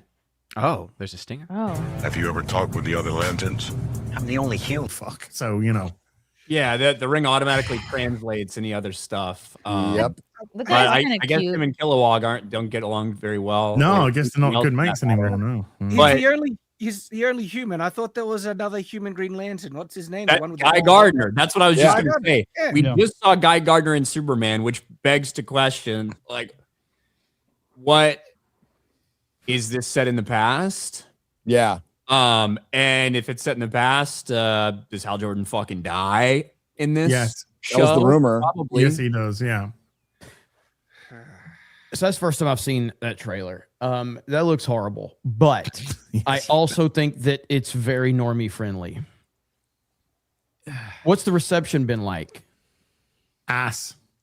Well, Really? I know on the YouTube video, it's probably about 10% dislikes or something, you know? That's it. It's not like Holy ratioed fuck. or anything. Well, I mean, I just think that I don't think it's going to be a huge hit or anything. I'm just saying that I could see it being well received from a general audience standpoint. But I thought it was really bad. That was a really bad trailer. But it see a looked way like that this they is a sat decent down. show and a terrible Green Lantern show. It looked like they sat down and they said, "What are people watching? Taylor Sheridan. Yep. Let's get Kyle Chandler. I like True Detective. Let's get Kyle Chandler to make that Southern accent work. Get Make some it work. cowboys in there." They spent the entire trailer like putting him down. You're old, you're tired, you're useless. Yeah. Like 100%, normally in a trailer, yeah. if you do that, you go, you're old, you're tired, and then you show him kicking ass. Instead, they showed his replacement, just replacing him. So there's no kind of upbeat message or anything to people to get hooked into the series. It's just, it comes across as a really depressing trailer. I don't know why anyone would want to watch that as a show. Because Yeah. that guy's kind of cute, but that's really the only reason. And like when you think For me. superheroes, you don't necessarily think muted colors. There's nothing about this that even invokes anything of what it's supposed to be. There's no embodiment of superhero. There's no embodiment of something to look up, something to look up to. No sense of hope. There's literally no hope in the trailer. There's no salvation. There's nothing. Nothing It to comes work off for. as being nihilistic and yet another deconstruction. Yeah. Like, why would anybody watch this? And on top of that, like, normies don't even get into Green Lantern anyway. They think that stripping away all the things that make it Green Lantern is going to make them Well, money. Well, but what you probably just said is exactly yes, their mindset. Mm. That's exactly it. It's like normies don't care about this. So what can we do to get people to care about this? Let's make it look like a Taylor Sheridan show. Yeah, It's a take marketing away the- tactic. take and away it, the lore. unfortunately, it I just never- does not ever work. Like long term, I never it does knew not any. work. I never knew anything comics, so I watch Marvel movies based off how cool I thought the superpowers were. So Yeah. if you were going to do that, you should be showing the ring because that sounds like a cool idea. Not look, they have cowboy hats on. It's like, great. And that's what I was going to kind of follow up with. Like, people, like when you're showing your spouse or your kids or whoever the heck else, something to get into that you like, it's because they're going to get into it because you're already passionate about it. So if you want to appeal to the people who actually like Green Lantern, there should be a little green in the yes, you want to appeal to comic book fans still. They kind of look past that. Yeah, but we're this still is bad. the whole point that we're about to get into is the title. Everything screams, well, we want to make a Green Lantern thing, but we really want to lose the whole Green Lantern part of it because Like everything because else we they won't be do. able to convince Yeah. people, although Green Lantern has been around as a character for decades. And instead of believing in the character and believing we can tell a true Green Lantern story, we need to make it something else so people will be interested. So that tells me the creators are not as interested. No, They they're don't feel disrespectful. passionate about it. And they're Or not even making this worse for than anybody that. then. Because if you're not making it for the fans, Exactly. and then you're Exactly. in the marketing, it seems more so lying. It reminds you a lot about The Haunting at Venice. I don't know if y'all remember when that film came out. It was the Poirot, Death of the Nile continuation. They marketed that thing as a horror film because they were like, oh, horror films make a lot of money, so let's make this look like a horror film. And it wasn't. It's a film for older people typically. And guess what? None of the audiences showed up for it. It flopped. It did terribly. What you just said is exactly right. So, like, if you're pandering to that middle America crowd that likes these fucking Taylor Sheridan shows, they're going to find out, they're going to see it at first and go, oh, a Southern accent, a cowboy hat. Oh, this is about a fucking comic book. I don't give a shit. Exactly. And then the comic book fans that would be interested in it aren't going to be interested because you're clearly moving away from this because you are ashamed of that and it's made for nobody. That's essentially what you have created here. They could have kept the visuals and still added the Green Lantern elements. Like, imagine he comes riding in on a green horse, and then suddenly that's a local legend. Oh, he's a great big protector of the town, and we got a green horse that rides in the middle of the night. I said this to Gary. I said this on Ripping the Seal back, and Gary will probably maybe comics appreciate this as well. This show and the premise would have worked so much better if it was Green Arrow and Green Lantern when they were doing their, walking across America. It's interesting that you bring that up because Robert Meyer Burdett, our buddy, was going back and forth with Disbrew last night, and I saved this for the show. So he's saying it's kind of a riff on Green Lantern, Green Arrow, and I'm like, and I totally agree with that. Why not put Green Arrow in it then? Exactly. Yeah. So don't have Jon Stewart, have Oliver Queen. Yep. And then and of course, one of the things about that is you got your conservative Green Lantern and you've got your more liberal Green Arrow. Green Arrow, yeah. And then and so you got that, and but the dichotomy between the two characters. Yeah. Problem is with that series, Green Lantern was wrong most of the time. If you're right. Well, so Green Lantern was the conservative, Green Arrow was the liberal. Yeah. And I mean, when Speedy started taking heroin, he got a right fucking you're not even fucking looking yourself type of thing at Oliver Queen. Yeah. Well, and he kicked him to the curb. Oliver Queen kicked him to the curb, which is actually the right thing to do. But go on, Ryan. I was just gonna say, if you can share my screen real quick, there was one snippet in the trailer, like right here, where again, I think we're gonna see more than just Green Lanterns in this thing. I think we're gonna see Yellow Lanterns, maybe more. Who knows? So I don't know what's going on with this yellow fucking substance that it looks like they're gonna inject into him. But Scan his brain or dig out a memory or force knowledge into him or kill him or turn him into a yellow lantern. Exactly. Like Well, that's where I'm thinking yellow lantern shit. That's just what I get the vibe I get when I see that. But if you're going to go off of the Green Lantern, Green Arrow dynamic, which was liberal conservative, it's being written by Tom King and Damon Lindelof. Oh, dude, I'm talking ideal world situation here. I'm not talking fucking But what if I don't think he's turn wrong. That's Jon Stewart into Parallax.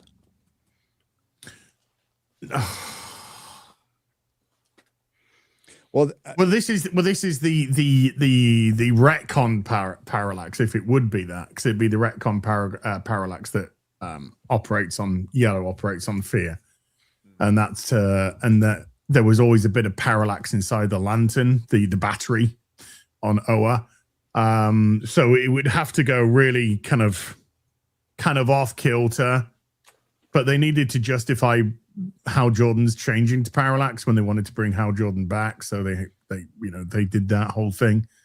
I mean, I wouldn't have an issue per se if we saw maybe Hal Jordan turn into parallax throughout the course of the season, in as much as his aging or whatever is causing bits of fear within him, fear that he's losing I would think control, you would need time to set that up. That is a good story. Exactly. Yeah. You can't really do that in one season. one It would season. have to be like leading into season 2, probably the climax of season 2 type of thing. But well, speaking of that attitude.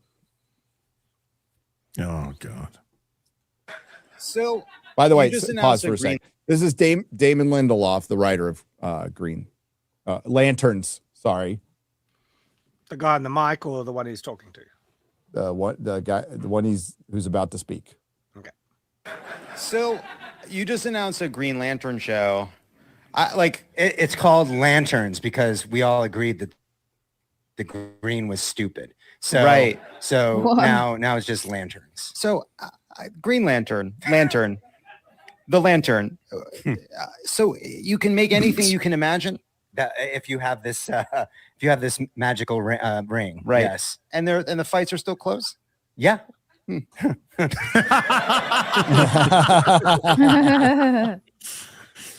Now- you're making a mockery of your own show immediately, dude. Right. So many people, he's probably joking, but he's not joking because the show's still called Lanterns, which means they don't believe in that. Green Lantern Corps would have been a better title. And it being called Lanterns screams marketing. We don't want to turn people off to think this is just some silly superhero movie. Plus, is this going to be But like now a it's rated R HBO show? Well, considering how many F-bombs they dropped in the trailer, Yeah. yes, it is. Yeah. Not that I have a problem with swearing, but it just is what it is. The clip that we just saw, right? If they're going to try and pretend, no, I was just joking when he says it's stupid. You can tell he thinks it's stupid when he's trying to explain, oh, yeah, this magic ring that you can make it. Like, look at the guy's expression, his face, his tone. He he's thinks kind of it's brushing it retarded. off. Yeah. Yeah, I he didn't go doesn't back and care. find the clip where that's from. That's from over a year ago on the Love It or Leave It show. It is a humorous thing. There's a lot of jokes like throughout, whether they're funny or not, that's up to you. But yeah, I do think he was joking when he said that. The problem is when you say something like that, regardless of how tongue-in-cheek you're saying it, regardless if it is a joke, and then this trailer comes out and is absent of green, period. It's like, well, fuck. Maybe you weren't joking. Maybe not. It's just the same thing that they've always been doing since 2016, 2017. They just take an IP and then they bastardize it. It's the same thing here. It's funny that you bring that up. Let's let me show you a clip of something from Superman. Damon Lindelof. Oh, okay. From Damon Lindelof. Remember when Dr. Manhattan changed his race to make a black woman comfortable? That's right. What the fuck? I have not seen this shit. Oh, this is from the Watchmen TV series in 2019, Savvy. Bad. Which was the most intersectional, craziest gobbledygook commie bullshit thing I've ever fucking seen. And yes, Dr. Manhattan, who is white, changes himself into a black man to make his black girlfriend, who he came back from basically his self-imposed exile because he loved her so much. Didn't you make a video on this? I've talked about it on many live streams. I was going to say, I think that's actually how I discovered you. Or at least one of the ways. I'd be comfortable with him. That's a bit racist. You racist cow. I like the name. Kelvin. Shaniqua.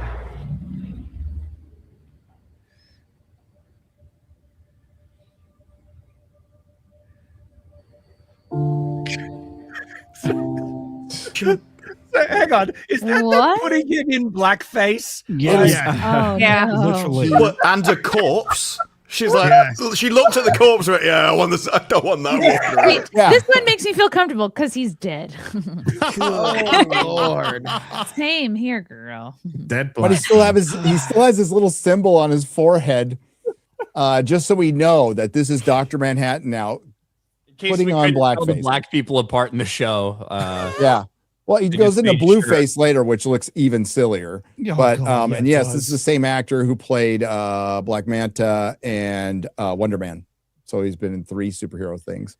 And it is fucking utterly ridiculous, this show. If I broke it down for you, maybe I should do a full video on this season because it was unfucking believable what they did. But yeah, what you he did. is Hal Jordan's going to go blackface. Sure. So to make no, wait. Same writer doing this at the end of the show. Dr. Manhattan knows he's going to die, so he passes his powers on to the strong black woman in the form of an egg, which was literally him passing his testicles to a woman. Wow. Hell yeah. So Here, for the have my media love. literacy crowd out there goes, no, they set this up. This actually makes sense in the show because he's trying to be, not recognized and stuff. No, it's like, no, media literacy crowd. You're missing the symbolism of this and the subtext, which was he needed to change himself to a black man to make a black woman feel comfortable. That's exactly what it was. Are you implying that the media literacy crowd doesn't understand subtext? I might be implying that. Anybody who uses that term unironically is that's a retard finder for sure. The whole thing is strange. I can't are you saying this black woman's so stupid she doesn't realize that she has a much better chance of being assaulted by this man? Like, is that what we're Yeah, it's like in their attempt to be so woke, they're more racist. Yes. Exactly. That's what I was gonna all the say. time. In that way, Bullshit doesn't that make theory, them a right? bit based? I don't know. Unintentionally, Think about it. maybe? Think about Circle. it. She's given agency by being given an egg, and she's a woman. Agency. Yes. Saying, I'm just saying. Agency. No, But no, this is- I was just gonna say what's makes it even sadder is that they actually think this is a reflection of what they really feel. This isn't about people making jokes or racist jokes and everything because of the irony or anything like that. No, they actually really think this way. It's not a good look. Yeah, have you guys ever sat down and observed 3 of these types of people who write this? Have you ever observed how they actually communicate? Can you define these people, please? Yes. Okay, these creatures, I don't know. But no, they'll literally sit there. One of them will suggest and be like, oh my God, you are so thoughtful. You would be so good at teaching. Look, I have a gender studies degree and I'm a woman, so I know what I'm talking about. That's genuinely what they Yes. do. Where do you find these videos? The video, I'm in Discords with them. Tumblr. Oh, you're in Discord. Oh, Holy I shit. observe. I'm down at the ground level. How do you think I know what I know? Oh my god. Yeah, they don't Research. Listen, So I've infected these groups. On Blue Sky, I have a secret account. People follow Wow. me. They think Oh I'm my- one of them. That is I hilarious. infiltrated. Yeah, no, I'm in there deep. I'm an undercover agent. or Asian? maybe she's fooling us. Maybe we think she's one of us. Maybe Maybe. air plant here. Never know. Red Uh-oh. posting. Here we go. Uh-oh. So that is Now, when just, you say one of us, exactly what do you mean by that? Erased us. You people. Just starts wiping off makeup. Yeah, you haven't wasn't hailed close once, Savvy. Uh-oh. But you know what? I'm married to a German, so it's fine. Yeah. Wait a minute. I did not see that coming. I did not see that. He did. What makes it worse is I'm a Polish woman. So you like to be oppressed? I bet you did. I love my You know, oppression. So he's changing the light bulbs. Got it. Oh yeah. You get one for that, Chrissy. That's a I like joke. Polish jokes. Okay, so I'm going to let you guys choose. Do you want to see the Boys trailer or the Daredevil trailer? I choose that I gotta leave Cobra Cast time a little bit later. I gotta get ready. So I wish I would have left before the Lantern segment. Fuck that shit. MegaCon. I can't wait to see everybody out there. Going to be hanging out, and everybody will be drunk as shit except for me and Gary. We'll be laughing at And me. everybody. So, And me. are you going to be there, Odin? Yeah. Why get aren't you drinking, shit-faced Chrissy? Every time we have a meetup. Oh, yeah, you just Odin. know it. Absolutely, you know The it. bean is gonna come. The baby and Frank are gonna come. Oh, okay. Okay, right on. Oh. Well, looking forward to seeing everybody out there. Have a good night. Bye, everybody. Later. Bye. Bye, homo. Bye bye. I heard Isn't the there boys like a was pretty Street Fighter underwhelming. trailer out now? The new Street Fighter. There's a show? little vignette. It's pretty much the same stuff we've seen so far. I don't think there's anything new. I had a look through it just a few minutes ago. So, I didn't want to talk about. what do you want to watch? I say boys because I heard it was super Ooh, underwhelming. Mobland. Start with I wanna episode 1 see right now. Daredevil. Okay, Oh, yeah, I know. I'd rather watch Daredevil because I haven't even watched The Boys season 4. So Yeah, Daredevil. I didn't has think more Daredevil relevant. was gonna get more. they made It 2 is. seasons. Well, yeah, it's like one season split into 2, so that way they can call it that. Oh, the last one was so great. I can't wait. Yeah, I never saw it, so this will be just trailer views for me. The most amazing thing about that series is they were like, okay, so we had a lot of holdovers from the old stuff, but the last 2 episodes are where we had total control, and I couldn't tell any difference between that or anything that came before. well, they said it was a fun challenge to take that dog shit series that watch. they fired everybody. Well, to watch, yes, and make something out of it. And they tried to be as nice as possible. But having watched those final 2 episodes, Disbrew, I'm not like, hopes aren't high for this. And let's be clear, the Netflix Daredevil show was fucking awesome. It's some of the best live action stuff Marvel has ever produced. And it just didn't reach that level. So here we go, season 2. At least Disney won't hit us for this. Oh, wait. Can you give just a 2-second recap of how like the first season ended for the losers like me who didn't watch it? Foggy's dead. What? Again? Foggy got killed in the first episode. And they Kingpin is now mayor. Mayor Kingpin, and he's got an anti-vigilante task force. I forgot all Take about out that. the vigilantes. Holy shit. Okay. Well, thank you. And he's still cucked. And Muse, well, he's cucked. He's really cucked. Oh, the whole And Muse then- storyline. Oh, did they and then- address his and then Muse his was an incel. It's fucking right. horrible. wait, did they address him with the green whammon? They discussed it once, I believe. Was it at least regretful for him? I can't even remember now. They completely ignored any She-Hulk references in this show. They pretend like it didn't happen. They discussed it sitting down at a table, I think, but it was brief. It was very Really? brief. Yes. So I watched it, and I actually can't remember how the season ended because it was. It was. Didn't this one end when he saved what's her name? And he got shot. Yeah. Was that the ending? Oh, he got shot again? Well, I remember White Tiger getting killed. And that White was it. Tiger gets killed, and his niece, right? His niece is taking up the mantle. Oh, yeah, that's right. Kind of all He's going to expected. take up the mantle.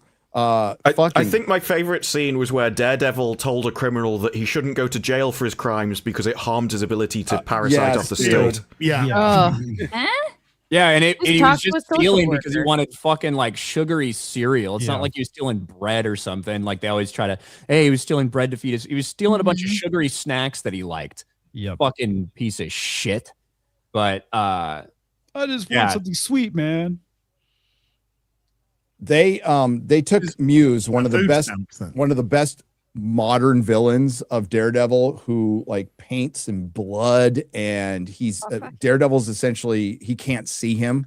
That's part of his piece, somewhat inhuman. They kind of retconned in that. the finale was like when Punisher came in, when like Karen called Punisher. Yes. Right, to like help protect him and get him out, and there was the massive fight sequence, and Punisher ends up getting, stopped by all the cops who really love him and everything, and he's bitching them out for like, cops shouldn't love me, you're all pigs and all that stuff. Mm-hmm. I just hated what they did to Muse. Muse could have been a great villain that you could, a serial killer who paints in blood, who Daredevil through his echo sense can't see at all. So he's a great foil for Daredevil, and they just made him a fucking incel. And then they found out that what's her fucking name? Kingpin's wife, Vanessa. They found out Vanessa is the one that hired Bullseye to have him kill Foggy or whatever. I still think Foggy's alive, but yeah, me too. And he saved his girl.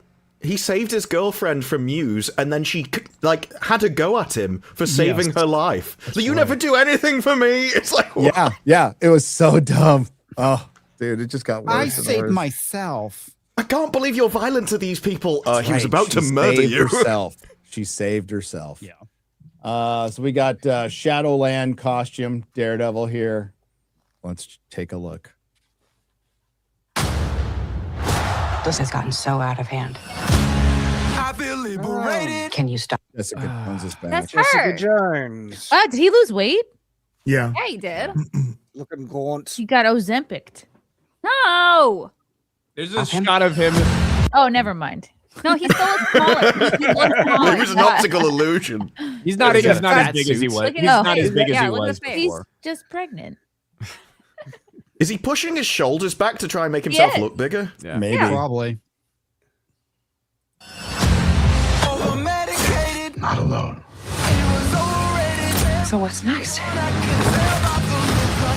I'm gonna take this city back. Bullseye's costumes. Shit. I fucking hate that costume, dude. Where is it? It is so Why does it look fucking- cheap? Yeah, his costume in the comics is awesome.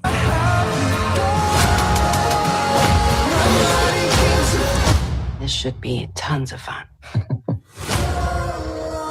Jessica Jones. Jessica Oh, Jones is that the back. girl who in Breaking Bad died? Yes. Yes. Spoilers, Yeah. Chrissy. Oh, come on. Yeah, I haven't seen Breaking Bad. And Q was her You'll dad. forget. So Jessica Jones season 1 was all right. Season 2 Because of sucked. Tennant, though. That was It wasn't yeah, because of season one Jessica was great. Jones. Yeah. Yeah. Purple Man. That was great. And so having her in this new season isn't a sell. Like it's not making me interested. And Season 2 Jessica Jones sucked. Defenders pretty much sucked as well. That sucked huge. It was a big disappointment. Yeah. Luke Cage season 2 sucked. It did. Big time. Ironheart just, I mean, not Iron Fist just Iron was Fist. horrible. Ironheart, same thing. Ironheart. Iron Fist sucked. It just sucked. I had fun with it. At across least. the board. It wasn't good, but I had fun. I liked parts of Iron Fist. Yeah. Oh, he's so boring. It was rough. I like parts of Iron Fist. But Netflix didn't do great with the other shows. But it's coming out in a couple weeks. Now, and this is the whole like cope surrounding Daredevil. Because look, the first season that we saw, basically they scrapped almost the entire thing. Well, they scrapped like half of it. They kept half of it. They reshot a bunch of stuff, and it was kind of this package together thing. And that's been this big promise that it's like, well, we promise you season 2 is not going to be like that. We've had one vision from the beginning for season 2. We'll see. It's tough because season 1 of Daredevil Born Again was certainly not the worst MCU project that we've seen on Disney Plus. No. But it is the one that we have such a direct comparison for how good this shit used to be to how it is now. And it's impossible to watch it with all the same actors, but when the tone feels different, when the writing feels different, when the actions feel different, and not just be like, God, this is just a lesser version in every single way.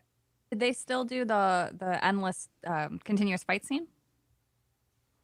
Like how they used to do them? The hallway. Oh, you mean like the hallway scene? Really? Yeah, like They the tried to big- do that in the beginning of Born Again with Bullseye coming in and killing Foggy. They tried to do a continuous shot, but and it failed. Yeah, utterly. Well, and you didn't have a whole lot of Daredevil. It was just mainly Matt Murdock.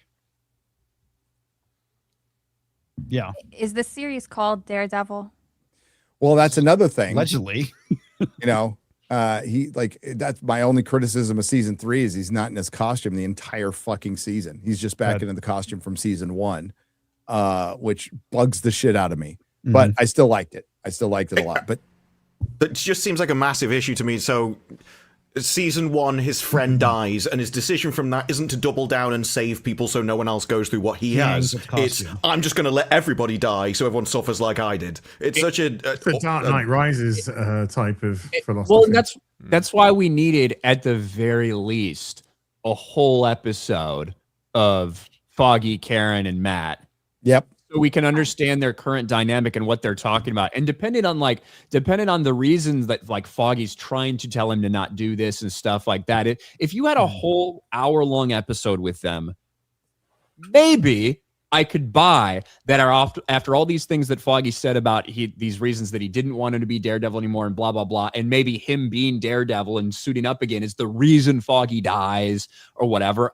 I could see him being like, okay, I'm done. This caused the death of my friend. But consider we got 5 minutes of just a couple memes and jokes in a bar and then Foggy dies. That's not enough for me to be like, Matt would do this. That's the further of deconstruction of beloved characters because nobody cares about the source material. Yeah. It's just the same complaint with all of this shit. Well, you think it'd be over now because initially when Disney took over Marvel, but Marvel was in control of its own stuff, we were not going to get like Ben Affleck Daredevil, which honestly was better than Born Again, especially the director's cut. But you get something that's more in line with the comics because the comic company would, the studio that's affiliated with the comic company would respect their own material more. But that is over the last 2 phases just completely faded, and everybody's in like fucking, I don't know, like fucking motorcycle suits and shit. The costumes suck. Everybody's taking their masks off all the time. It's all like... Do you know why? Do you know why it's the motorcycle outfit? This actually, again, directly translates to Tumblr. Pinterest. Women fetishize the full motorcycle garb because that's their version of the mob. If you do any sort of cultured anime looking at things, you have Mob X, character. That's their version of a mob. You see this actually in Korean dramas too. So they like ICE agents now. Basically, yeah. They like the motorcyclist, and that became popular from a couple of anime series. Dude, that's also a big fantasy right now. Is the whole thing with Lipper Woman and Ice Agents? It's fucking ridiculous. Yeah, ridiculous, Support me, but Daddy. Predictable. Yeah, it is. Like fight the patriarchy. Okay, now I'm just going to go listen I'm going to go listen to true crime where a man brutally rapes and murders a woman for 9 hours. Okay. Make it make sense. You rape someone for 9 hours? That's impressive, to be honest. Maybe. That's impressive. That's some stamina. That's some stamina. Yeah. And hydration. Stamina on both parts, like you can fight back for that long. Well, I think the other person could pass out at that point. It's still, Sure. What do you think of this disaster? This could be one hell of a segue. Absolute disaster. What do you think of 9 hour? No.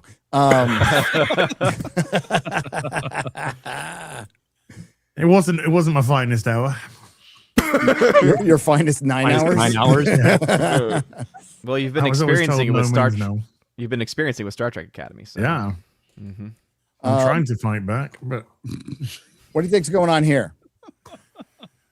Oh yeah, this is so Nathan Fillion has been going around to all of the alive cast members in the show, alive cast members of Firefly, and he's been knocking on the door saying it's time. He was at Jules Straight's house the other day, and she says shiny, and he says, "I hoped you were going to say that." So it looks like there is some sort of Firefly reunion. What exactly? Don't know. But there's some sort of Firefly reunion happening.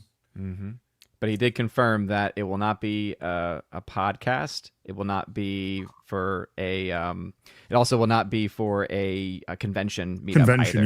Yeah. Or a crossover. I think they're going to do either a video. It's the video game that's been in talks for a long, long time, or more than likely, I bet you there's a pilot. They're gonna do a pilot for a reboot of Firefly. What if it's just like a reunion show?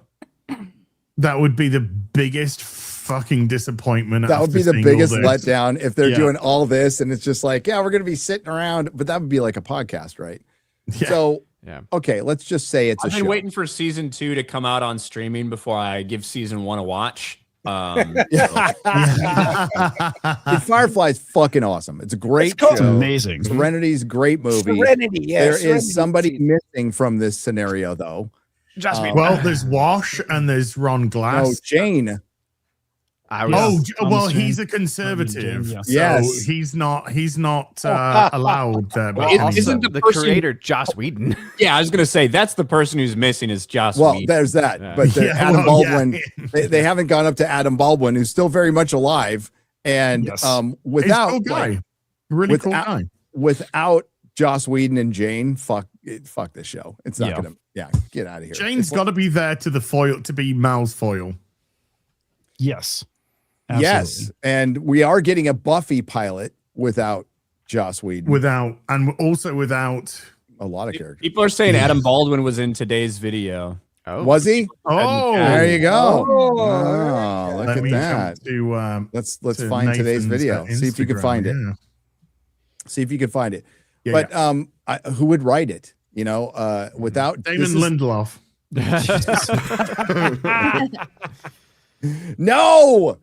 No, Yes, but yes, it is. Yes, it is. Got Whoa. it. got it. Oh, Show yeah. it. Got it. Gonna share it. And if it's just a sit And down he's- and reunion what- like that, look what he's wearing on his head as well. Oh, he's got the hat. oh, look at it. Hell yeah. What? Is it an apple? Saw this coming. That's what Summer said. It's about what I think it's about, huh? It's about what you're thinking about. Well, okay then. Well, okay then. it's got to be a show. It's got to be a Gotta be a pilot. show. Yeah,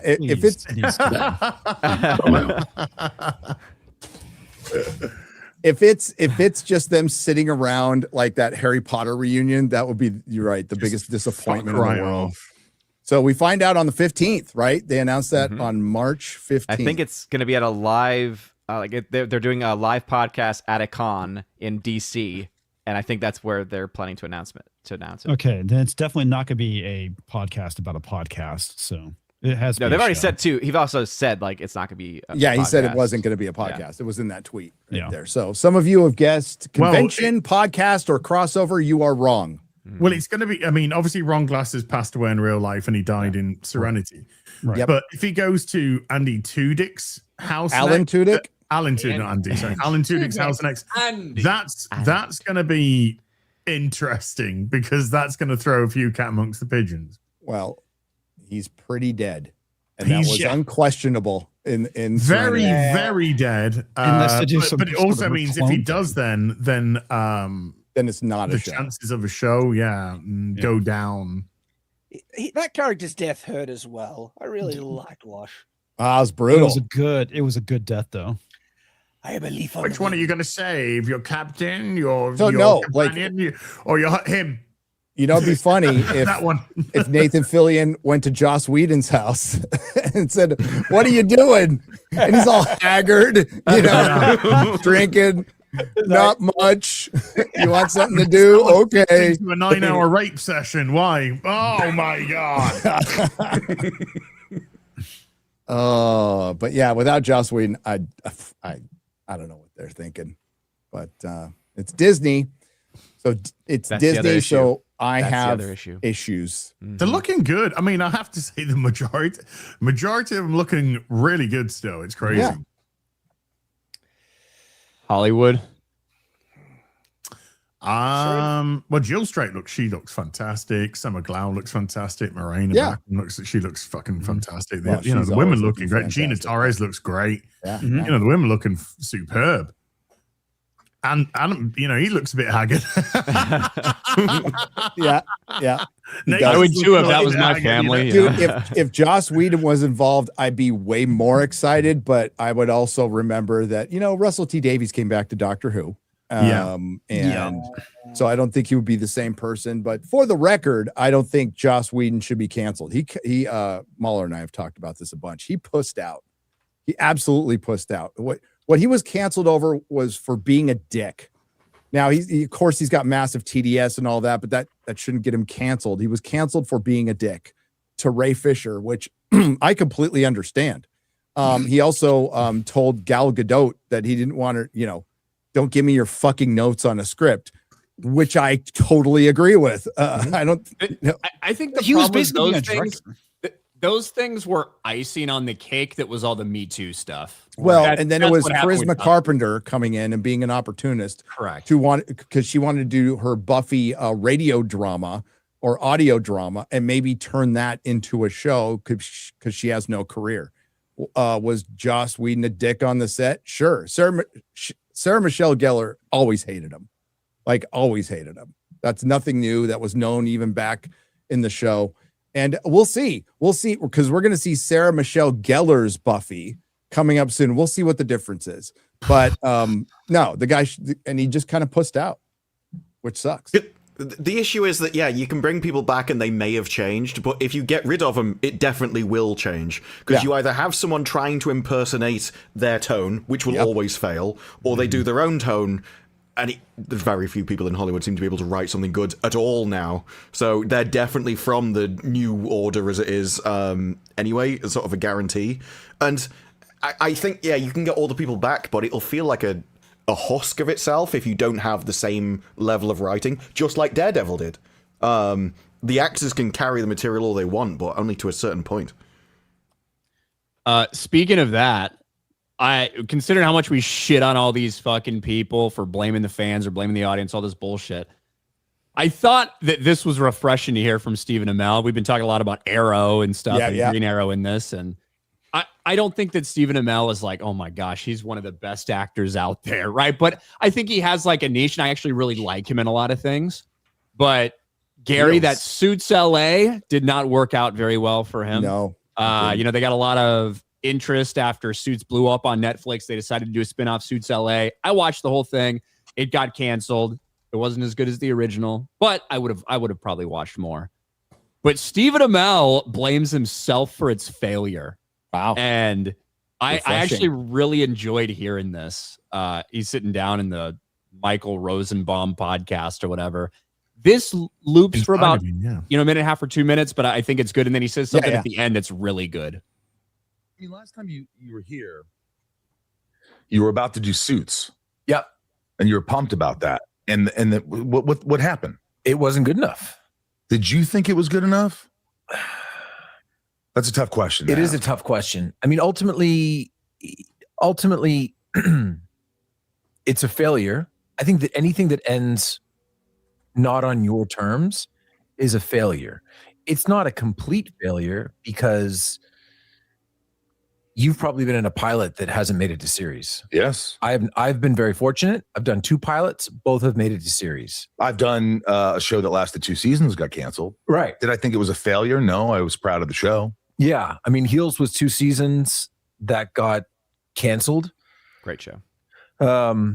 Suits LA was, I mean, look, ultimately, I think that the blame rests with me because I think it does. Whatever problem you have with the show, because I think that there were issues, but that it's my job to solve those, to smooth them over, to gloss them up with some type of performance or something that, tangible or otherwise, that covers up those mistakes. Those mistakes, because you do something that is magnetic, that is charismatic, that fixes those problems.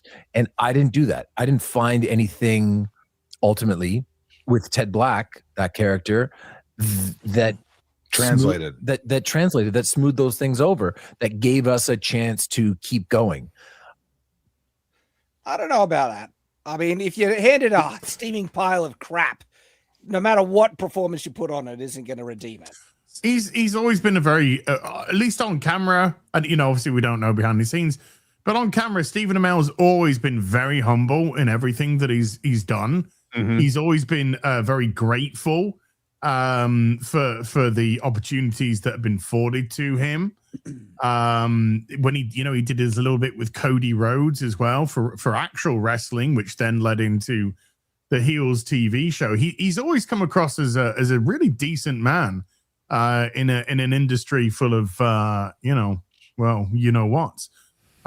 So it doesn't surprise me that he would take this stance. He is very tough on himself. If you listen to him speak about his work and his performances and everything like that, he is very, very critical of himself and everything that kind of goes on around that whole system. Fair play to him. The likelihood is he was most likely the furthest thing from the problem with the show.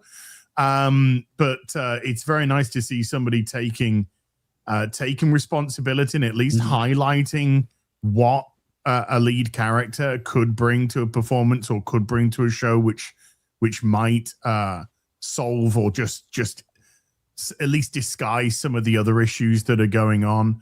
Fair play to him. I think he comes across as a really decent guy. Takes the heat off the crew. It's like a coach. Yeah, taking responsibility for the team. And maybe he didn't, but. And it gets you a lot of credit, I think, too, from anybody that watches that, because it's such a rarity. Yes. Right? It's such a rarity of the industry for somebody to be like, you know what, I'll take that. That was on me. Even though we all watch, we're like, well, it's probably about much more than just Stephen Amell. But then he goes on and kind of explains why he thinks that he deserves some of the blame. And Michael Rosenbaum can't believe it. He's trying to be like, well, it's not your fault, man. We're in the entertainment. I think Michael Rosenbaum is the complete opposite of Stephen Amell. Yeah. I don't know how you blame yourself because, look, you're a part of it, right? But if it's successful, I'm going to get a disproportionate amount of the credit. And so I think it's only fair that you get some of the credit for or some of the that I stand in front and I take the blame. I'm the lead of the series. And it didn't work.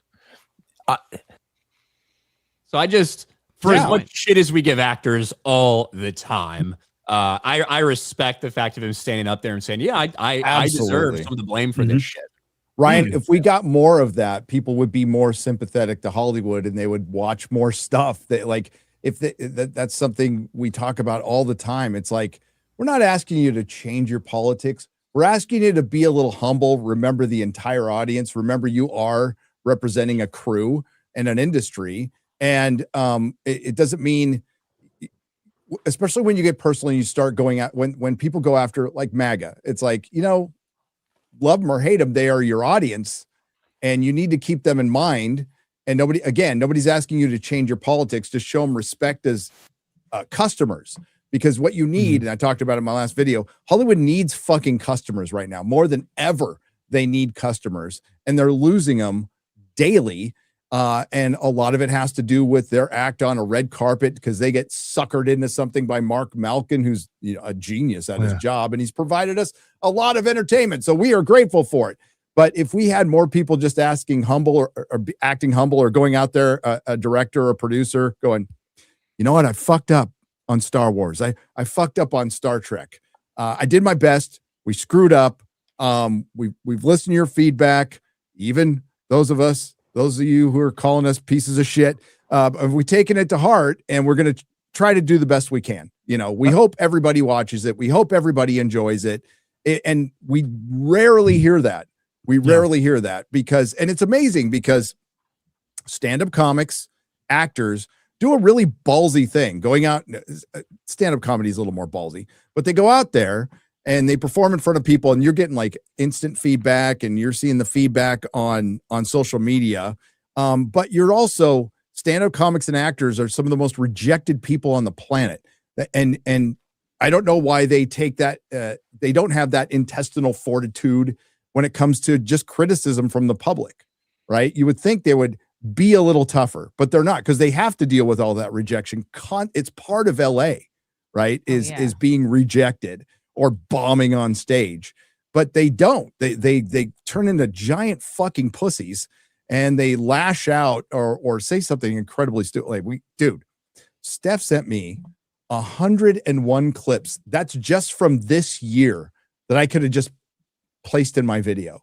It's insane. Kristen Stewart's like the worst. She's fucking absolutely insane. Well, part of it too is Actors that used to be gritty, but now like a lot of them are more pussies. Whereas I feel like I don't know, a lot of actors go their whole careers with it seems like not that much rejection. Like how else can I'm watching these clips? I'm like, these guys really seem like pussies. Like, be grateful that you were in any show that made it to a series. There's a lot of thing that's missing, which is basically humility for gratitude and self-reflection. What Kristen just said, like remembering that, like I made it into a TV show. That's pretty fucking awesome. You know, like I did well, and we didn't do well this time, but you know, hopefully next time it works out. Something really simple like that goes a long way and makes you way more likable as a person.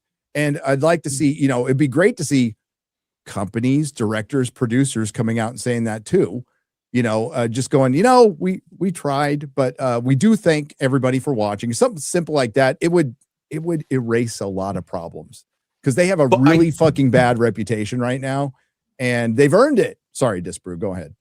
I think it's because if they were trying to make entertainment, they could go, okay, we missed. But through all the self-inserts, all the politics, all the trying to convince people, they're putting a lot of themselves into it. And so when you criticize the work, you're not criticizing entertainment, you're criticizing them specifically. It's their entire worldview, their identity. And so that's why they react personally, because to them it is. It's like they're themselves in entertainment form. But humility and gratitude goes a long way. That's why Tom Cruise got so much credit when he just came out and said thanks to the audience for showing up and watching his film. But he's built. I'm not sure you can fake that though, because a lot of people have tried to do that and they've tried to come across the same thing. It just doesn't hit the same as it does with Tom Cruise. It does not hit the same way. And well, you remember Tom Cruise's reputation was shit for a while. Was absolute shit. He went through his rocky patch, and he's like, nobody cares that he's Scientologist anymore. They just care that like this guy goes balls out on all his movies. Fuck it, he's kind of nuts with all the stunts. And at a time where people actually needed to hear it, he just said, "You know what, guys? Thanks for coming to our movies." You know, the simple acknowledgement of the reason this industry exists is because hardworking people pay their, you know, $50 to go see a movie, and the fact that like it stuck out because it wasn't acknowledged is kind of an indictment on the entire industry. Well, you can actually see the sincerity where when they wheeled out Harrison Ford for Indiana Jones, it just came off as desperation. It came off as obligatory. Yeah. Yeah. It came off like, oh, Tom Cruise did it, so I guess we do have to do it now too. Right. And you don't hear enough of that. You don't watch an entire award show. You know who doesn't get thanked? The audience. Yeah. The audience never Not gets anymore. thanked. Yeah. Just get shit on. That's coming up too. One battle after another, or Sinners will win it all. One N-word after another. If you're at the BAFTAs. Well, if you're at the BAFTAs, yeah. The scions. Wonder if they'll make any Tourette's jokes. Well, just get him to present it. Like, can you imagine the viewing figures if he came out and started presenting the next awards If show? John Davidson and Ricky Gervais hosted the Oscars, Oh my gosh. it would be the greatest thing I've ever seen. Highest viewed Oscars in decades, probably. I can only imagine how Ricky Gervais would bounce off. When Dion Cole made that joke, and I put up the tweet, "They never leer," and a lot of, you know, whatever, it was a vague tweet, so a lot of people read into it like I was making an indictment of the joke. No. And I said in my video, if I was in the fucking crowd at the BAFTAs, I would have fucking died holding in my laughter. That would have been the funniest shit I've ever seen. Someone said to me on Twitter, it's like, what do you think they should have done? Laughed? I was like, no, I did laugh. Like, it was funny. Oh, You yeah. find that funny, you're not human. I was But it's the talking thing to that somebody Dan Cole involved thing- with this show, and they said I can't say which show, but you can guess. It's one of two. And they were like, we were pissing ourselves. Yeah, like in the Dion Cole thing, was it presented as a joke? Yes, it wasn't a joke. And you can see that because there's other people, like the people that are laughing, and they weren't laughing. right? They weren't laughing with him. They were cheering. It's just like fucking late night comedy. Mm-hmm. These are not jokes anymore. It's fucking propaganda presented as comedy. If people are not laughing at a joke, they are clapping when you say, hey, you better read the room or we'll beat the fuck out of you, white boy. It's not, ha, ha, ha, ha, ha. It's, yeah, you get him, King. That's right. You tell him what's up, King. Yeah. That's what it's about. Beat the shit out of that janitor. Yeah. When you have David fucking Banner, I sent you that clip, Gary, too, that you guys played. When you have David Banner on the red carpet, and David Banner best known for the lyrical genius of work that clit, come girl, I'm trying to get that pussy wet. Work that, let me see a drip sweat. Right? The lyrical genius, high IQ David Banner. He said, nah, I'd put my hands on him. I would have put my hands on him and beat the shit out of a dude with a fucking mental disorder. That's what they want to do to him. That's the reality. And that's why that is more than about it was just a joke, because it wasn't. Like theoretically, like I said in my video, jokes are supposed to not have intent, but they do. They absolutely do. But without question, the coprolalia, I think I said it right, does not have intent. And as you pointed out a lot, Ryan, this guy's a fucking janitor. He's going back to his work, and believe me, he's getting shit. He's getting lots and lots of shit. He's gonna have to like shut everything down. Literally shit as a janitor. Yeah, but he also, does things for other people, kids and adults with Tourette's. And just watch the fucking movie. And it's a good fucking movie. It's a good fucking movie. And I watched it right before Piers had watched it the night before, and I just finished watching it 5 minutes before I was on Piers. So I was a little fired up. And I got to say, the greatest moment in my internet career, however long it lasts, was being able to call Grace Randolph fucking retarded on Piers Morgan. My kids were really proud of me, by the way. Just want to point that out. That woman fully lost her shit. Well, this is they just want to be mad to begin with. They just want to get mad about this shit. Yeah, That's all they want. They want an excuse. They want an excuse so they can do you have a link to that, display their elevated morality for all to see. Look how elevated my morality is. Look how I can look down at all you plebeians. I sent it to you. Yeah, but they wanted a witch to burn. It is just that's why the word is still used. They say it to each other because if they shut up, it would leave the lexicon and they would lose the power of the word. Where if they keep it in everyone's mind, now we always have power. It's like we can do this that you can't. And that's why they were annoyed. It's got nothing to do with the disability. It's that someone could say something and get away with it, and that removes the power from the word in the first place. Exactly. Yep. Moral currency. Moral currency is a thing that's very important to victims. They need to maintain it, and because once there's a crack in the armor, it can. With the Dion, if you're Asian. With the Dion Cole stuff, a couple of responses. I'm not going to be drunk 3PO and say everybody was piling on when it was like 2 people. My response. That's a storyteller. Exactly. We love Jay. My response is if it's just jokes, then all jokes are okay, right? Agree. All of them. Let's talk about how all jokes are okay. By all means. And I agree, they should be. We'd be better off as a society if everybody could handle some jokes.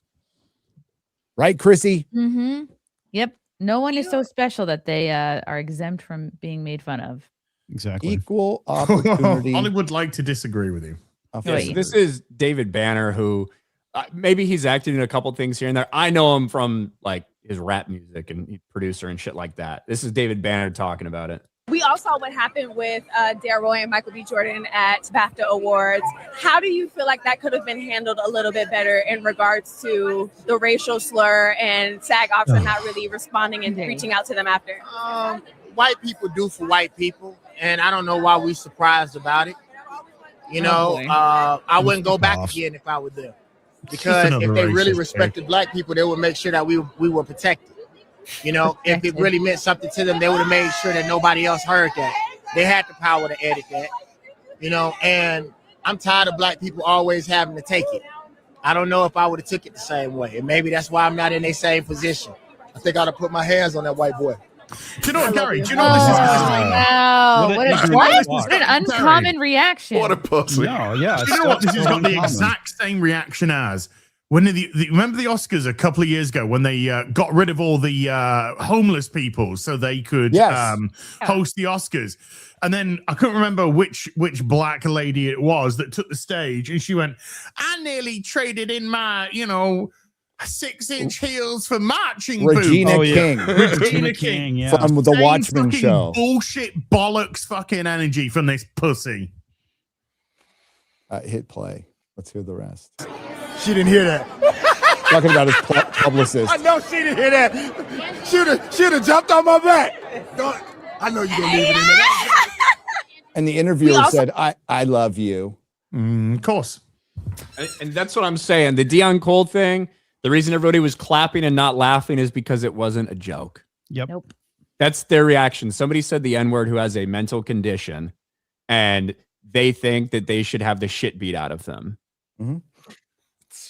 It's just about power. Way to We're win living people in over. different Like, reality. what has the normie reaction to this been? Like, are we gonna be one step closer to finally just not letting these people have the word mean so much power to them, or what are we doing here? Okay, well, the word will remain powerful as long as they give it power. That's. But like they They put get- it in all their music, all their shows, all their They get awards. so that much can- out of like basically bullying white people over it. That- But it's so it doesn't stupid. offend them actually. They So- just know that it's powerful. The concept of taking the word back, I get that's a I don't. process of getting it toward. You know, I used well, to. hang I don't on. even know what that There's means. a I used to get process. it, but I'm with this brew. I don't. There's a process of relieving the word of that power, and part of it is taking it back. The problem is other people still can't say it, right? And it's used as a weapon, and like it's not a word I use, but it's because they give it power. I thought I was going to get way more clapback when I said that on Piers, considering who the other guests were, and I didn't. I was waiting for a response, and I didn't get a response. But that's the hard truth of it is it's just a word, and the only way it has power is if people give it power, because being offended is a choice. It's a conscious choice. One of the funniest lists I've ever read is all the slurs for white people. Like they were amazing. It was like no purpose flower. Mayo monkey. Like there were loads of really weird things that No came out. purpose flower? No purpose flower. It was like gold. Mayo, I think we read it on FNT. I think Mayo Monkey was our favorite. I think that was Mayo Monkey is awesome. Like no purpose flower is clever. Mayo monkey that's is the funny one. Yeah. But as far as white people do for white people, fucking woke white women are the fucking blight of Western civilization. They never do for themselves. It's just out-group preference. So yeah. The moment you do that, everything gets destroyed. But the word is very charged, and even the poor guy, the poor TikTok guy from oh my God, where did he come from now? It was a right-wing organization. Where did he come from? Where did he go? Prager. German socialist. Well, my wife follows him on TikTok, and she's like, you kind of shot down the guy I like. I'm like, well, he said segregate he was fucking talking about segregating handicapped people. It's like, what are you talking about? I've seen his clips. He's actually pretty funny. Yeah, except actually people can have opinions you disagree with and opinions you agree shockingly. with. Yeah. Not everybody is locked into one thing. I completely agreed with his Gavin Newsom statements towards the end of the interview, like 100%. And it was nice to be able to talk about Gavin Newsom on Piers. I fucking hate Gavin Newsom. Fuck that guy. He'll be a terrible president, and people will vote for him just because they hate Trump, and then they'll make the country California. Good luck. Oh, you think he's gonna make it to run it? They I think showed Gavin Newsom will be the Democratic nominee. Probably. Yes. No. What about AOC and Kamala? Oh, her recent stint on the world stage removed her completely for that. Even without that, it's not- what's the it starts with a P? What's the betting place? Polymarket. Polymarket. Oh. Yeah. So Polymarket has him ahead of JD Vance. Okay, those are a bunch of rich Democrats in Silicon Valley Sure. just having fun. There's a lot going on right now that could definitely impact it. So I was just say there's a lot going on that could significantly impact how people are going to vote or not vote for anybody involved with the current administration. But that's not surprising to me because I think it's like clear runaway that Gavin Newsom is going to be the Democratic Party nominee. Yep. A lot of stuff can change certainly, but Yeah, the fraud investigations. that is the to me that's the one that they think is going to make the most sense from about every facet. And it's who they're going to appoint. Fraud investigation. You need to just show what he has done in California over the last 20 years. How many And people have moved away? That's also Yeah. why I don't think I don't know why people think he's popular because he's that's not going to matter to half of America. That's just a Well, solid. let's They appointed Kamala Harris, right? That's who they chose to be the nominee last year. And She before that was wasn't Joe up. Biden. Show him in Yeah, that they field of picked her. trash where those trains were robbed. He's like, I don't understand how this happened. And he Yeah, just lists all the train policies that he robberies did. came back in California. Fucking train robberies, like it was the 1800s. We have a train that we paid billions of dollars for, 40 billion at first, that he promised to build, and it goes nowhere. They just started laying track. By the way, this proposition came in 2008. 2008. Plus, the homeless industrial complex is something he was the architect for. Well, his backers were the architect for because he's just an automaton. You know, he's the one who gave homeless people cash once a month. Once a month, he would give the homeless people of San Francisco $400 cash. And you know what happened? Homeless people, somehow who are homeless, moved from other cities to San Francisco so they could get $400 cash and get really fucking high in the Tenderloin and on 6th Avenue. And it got so much worse. San Francisco's fucking empty right now.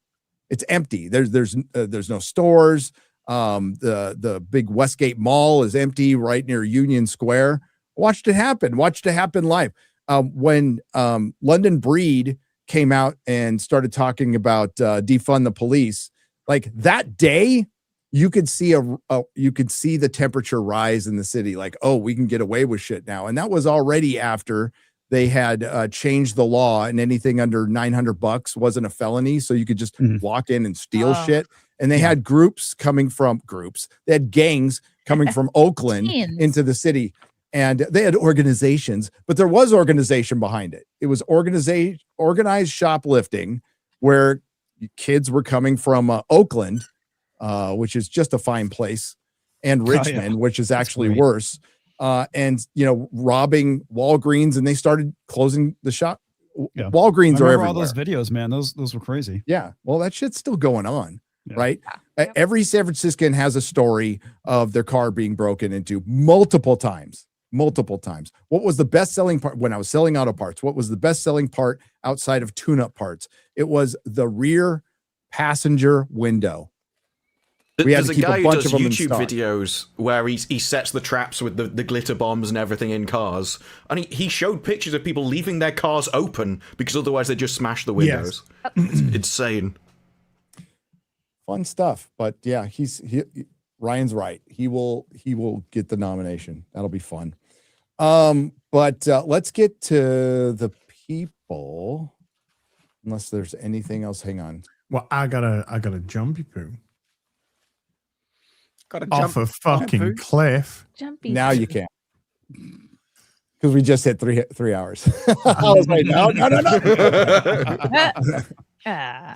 So let's keep it going a few more seconds, shall we? Call this fucking overtime. We leave right? on my terms. Okay, guys. See you next time. Have fun. Bye, bye. See you, brother. See you, brother. Real quick, Ryan, your take on the possible Aegon movie, Game of Thrones movie. So there's a movie and a show that are both currently in production right now, and I think they're going to pick whatever they think is the best pitch. My preference would be to see Aegon's Conquest as a series instead of a movie, But I think you could do a cool movie with it. The problem is I feel like we'll miss out on so much shit. But of all the stories they could talk about, Robert's Rebellion, whatever, I think the one that would probably best work for a movie would be Aegon's Conquest. I agree. I think it'll probably be better. I mean, you could maybe make 2 movies.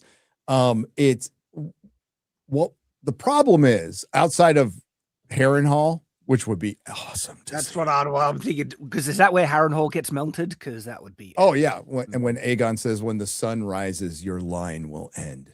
Yeah, like that's awesome. With Black Heron just being wiped from the earth. Other than that, it's a rout. It's an absolute rout. It is a route. However, it doesn't mean there's not interesting stories in there. You know, the story of Oris Baratheon, defeating, I forget what was the name of the people who had the Stormlands at that point, Gary. I forget the house, but, single combat, fucking defeating that person and marrying his daughter and, taking his house crest and sigil and colors and everything and becoming the first Baratheon and whatever went on with the North where they decided, we're going to fucking bend the knee. What could have been talked about there? Why did that happen? I think there's some other really cool stories you could tell within that. I don't know if it would be super appealing to everybody else, like how they appeased the faith and the maesters and this constant war with Dorne that's still going on up to that point. And how long do you take this movie? Like what point do you show till? I don't know. But if you're going to do a movie, the easiest one to do a movie on, I do think would be Aegon's Conquest. I would like a series. House Durrandon. House Durrandon, thank you. Yes. You're getting a food delivery. Thanks, Mama. She's always looking out for me. Give me a little snack. So I think that'll be fun. I think the next series has to be Robert's Rebellion. Like if we're gonna go there, because like we're not getting any. Well, we're running out of series here, but yeah, yeah. Well, I mean, 10,000 ships will be the worst. That'll be fucking terrible. I ain't ever happening. Yeah, I don't think that one's happening. But yeah, that's I pointed out in my video. That's the problem with a lot of the IPs Warner Brothers has that Paramount is taking over. Is like you can't move forward with any of them. You can move forward with Star Trek. There is a path. But would they have the willingness to wipe everything out and just start fresh after, after Voyager? Basically. Well, look, for Harry Potter, there are possibilities. Now it's moving back to do a Marauders series, which I think would be awesome. To do a Founders series, Founders of Hogwarts series. You could do things like that with Harry Potter. You can remake Lord of the Rings. It's going to happen someday. Yeah. They're going to remake Star Wars. They're going to remake Lord of the Rings. They will. I hope it doesn't happen in my lifetime, but it will. I don't think we're that far away from Disney announcing they're going to remake Star Wars. I just don't. I hope I'm wrong. I can't wait to see Dave Filoni in charge when they remake the original trilogy. Do you think his defenders will stick with him all the way?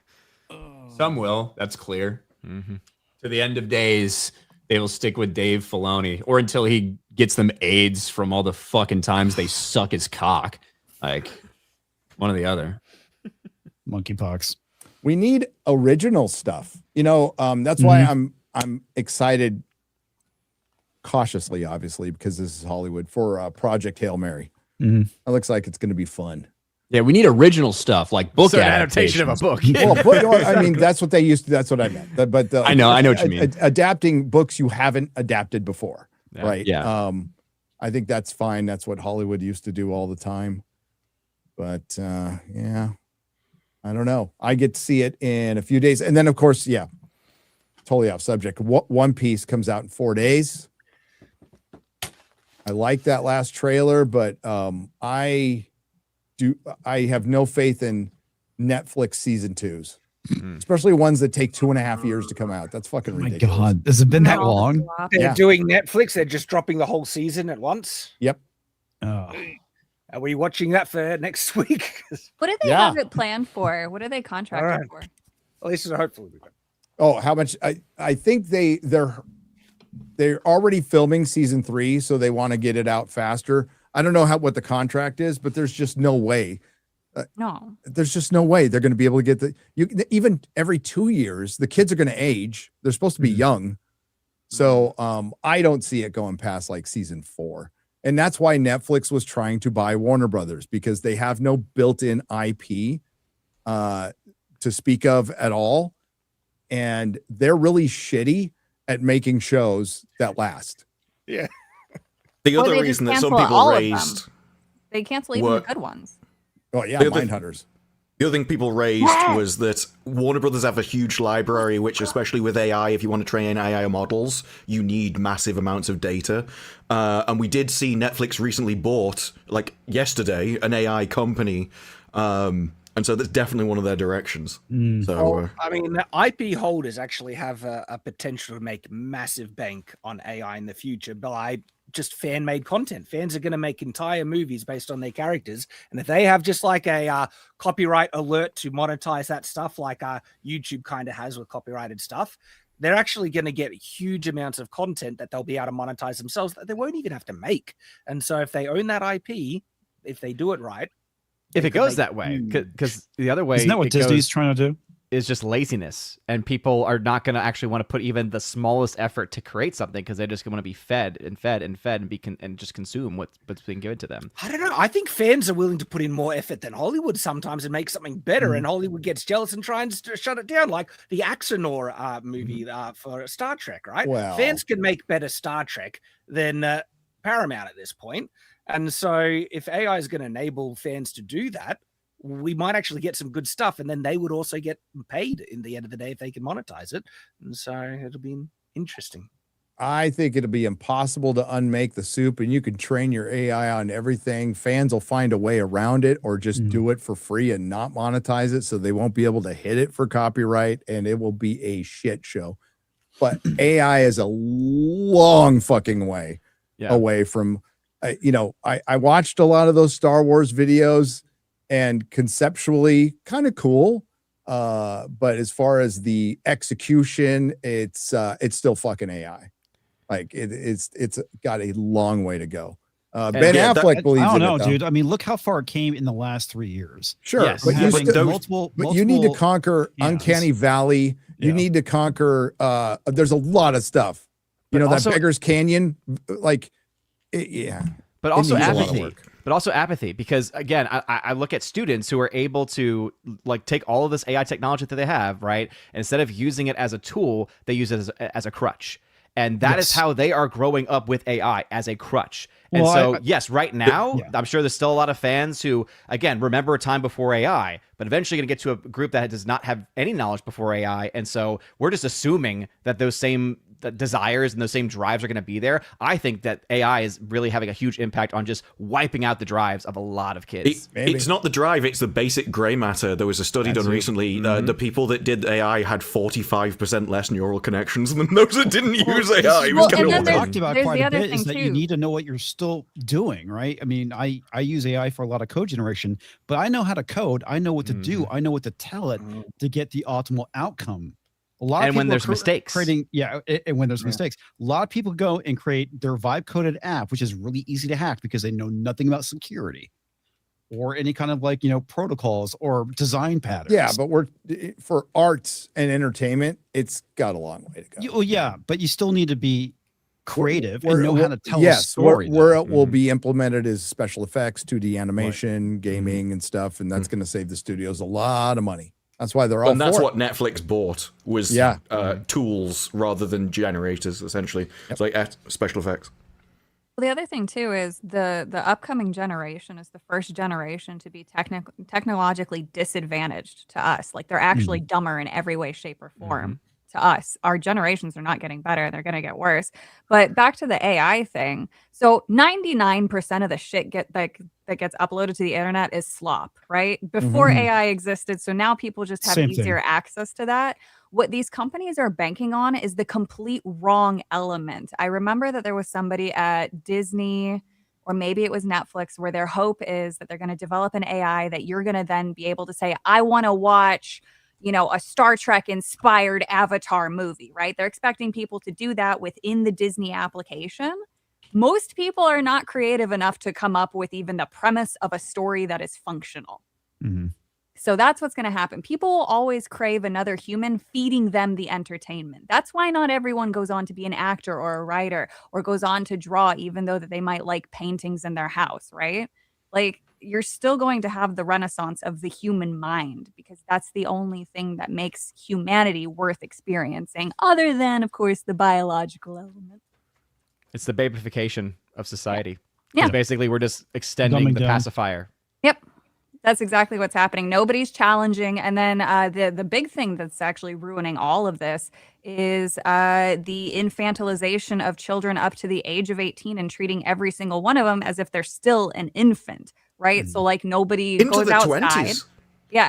I hear people go, oh, well, they're still young. They're just a child. And like 23. It's like they used to be married with kids by that point. Yeah, all of this stuff kind of becomes the one, like, it's one big ball that's keeping them down, and it's making everyone dumber. AI is now on top of that. And it's, I don't know, it's just, we're just at a weird and interesting time. But and it's also interesting because some of the like things to solve it isn't that hard. Like my oldest son has turned 16, and so we as parents told him it's time to get a part-time job. You need to learn how to work, you need to learn responsibility. And other people are like he went to school and all his classmates were shocked that he had a part-time job. And it's like, why is that? Like, it's foreign to them when this just should be normal. I don't let my children on social media or to use AI, and I like AI tools because they need to learn the basics first and learn how to do things. And so my oldest son is literally learning how to code manually because that's what he needs to do. That's where you want him to be based, tax him. Yeah. No.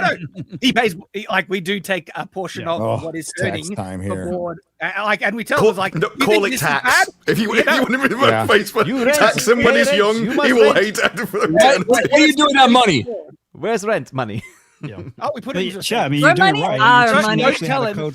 Don't tell him. We get him to pay board. We get him to pay board, but we put that in a savings account for him when he grows up.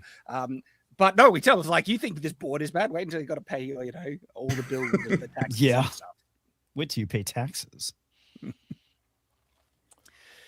All right, let's go to the people. Yeah, wait till it's that time of year to pay taxes. Everybody ready?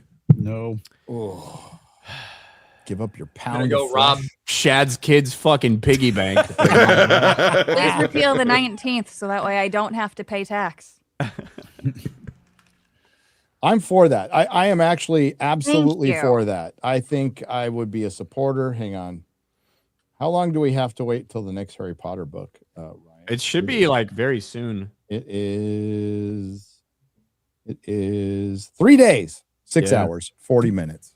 Can't wait for that. It's gonna be the longest one too. Yep. Roll in the Wretched 4 parts for $100. Gary, you seemed a little disappointed to get a chat from me last week. Tell me it ain't so, Gary. You don't love me anymore. I still love you. Wax bald weirdo. If I had feelings, they might be hurt. But you know, I'm a cowboy on a steel horse I ride. I'm wanted. There you go. In the chat or alive. In the chat or alive. I have a question for Odin. Whose version of the Bible does he like better? Mine or James Tallarico? Oh, God. Definitely yours, man.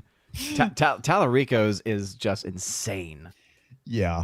Oh, my God. And a complete lie and fabrication. So who's James Tallarico? He's Jasmine Crockett. Replacement. Oh, Jesus. He's a fucking and it's like, you thought she was bad. He's bad. He might actually be worse. Okay, Jasmine Crockett is entertaining. This guy is legit a fucking nut job. Yeah. He thinks God is non-binary. Oh, boy. It has been a while. Hello. Hey. Oh, what's up? What's up, buddy?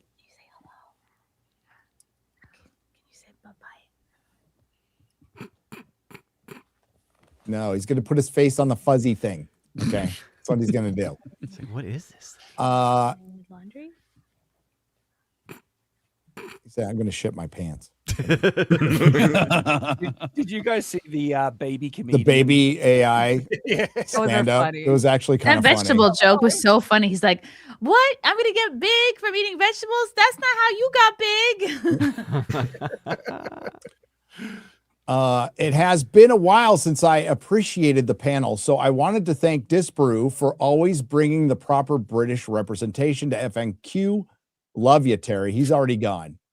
Terry's already gone. So Ian came up with some BS Rain in Dallas story yesterday to explain why he wasn't able to do Thursday Night Throwdown last night. Really, Ian? Can't wait for a lesbian's Knight's Tale to come out. So Ian will be forced to do something Gary can't do. Finish. Oh boy. Yeah, Roland, because I love just sitting on a plane for 2 hours going nowhere. Is that what you're doing? Yeah, I was supposed to be going to Dallas, but apparently there's a really bad rainstorm, and they sent the plane back to San Antonio. Frank just made the best point of the entire show. I just wanted to point that out. Today's read Matthew 24:13, but the one who stands flaccid to the end with never finish will never finish. Hail FNQ, fellowship, chat mods, Little Thor, and RIP Pizza Time. Pizza, man buns are gay, should be definitely renamed. Dan Vosk is gay. I think it should. Until next time, so long, gay boys. See you Monday, Roland. Later, brother. Master, is he going to the meetup? You going to MegaCon? Roland? You should. Master Austin has gifted 10 Nerdrotic memberships for 50. Hail.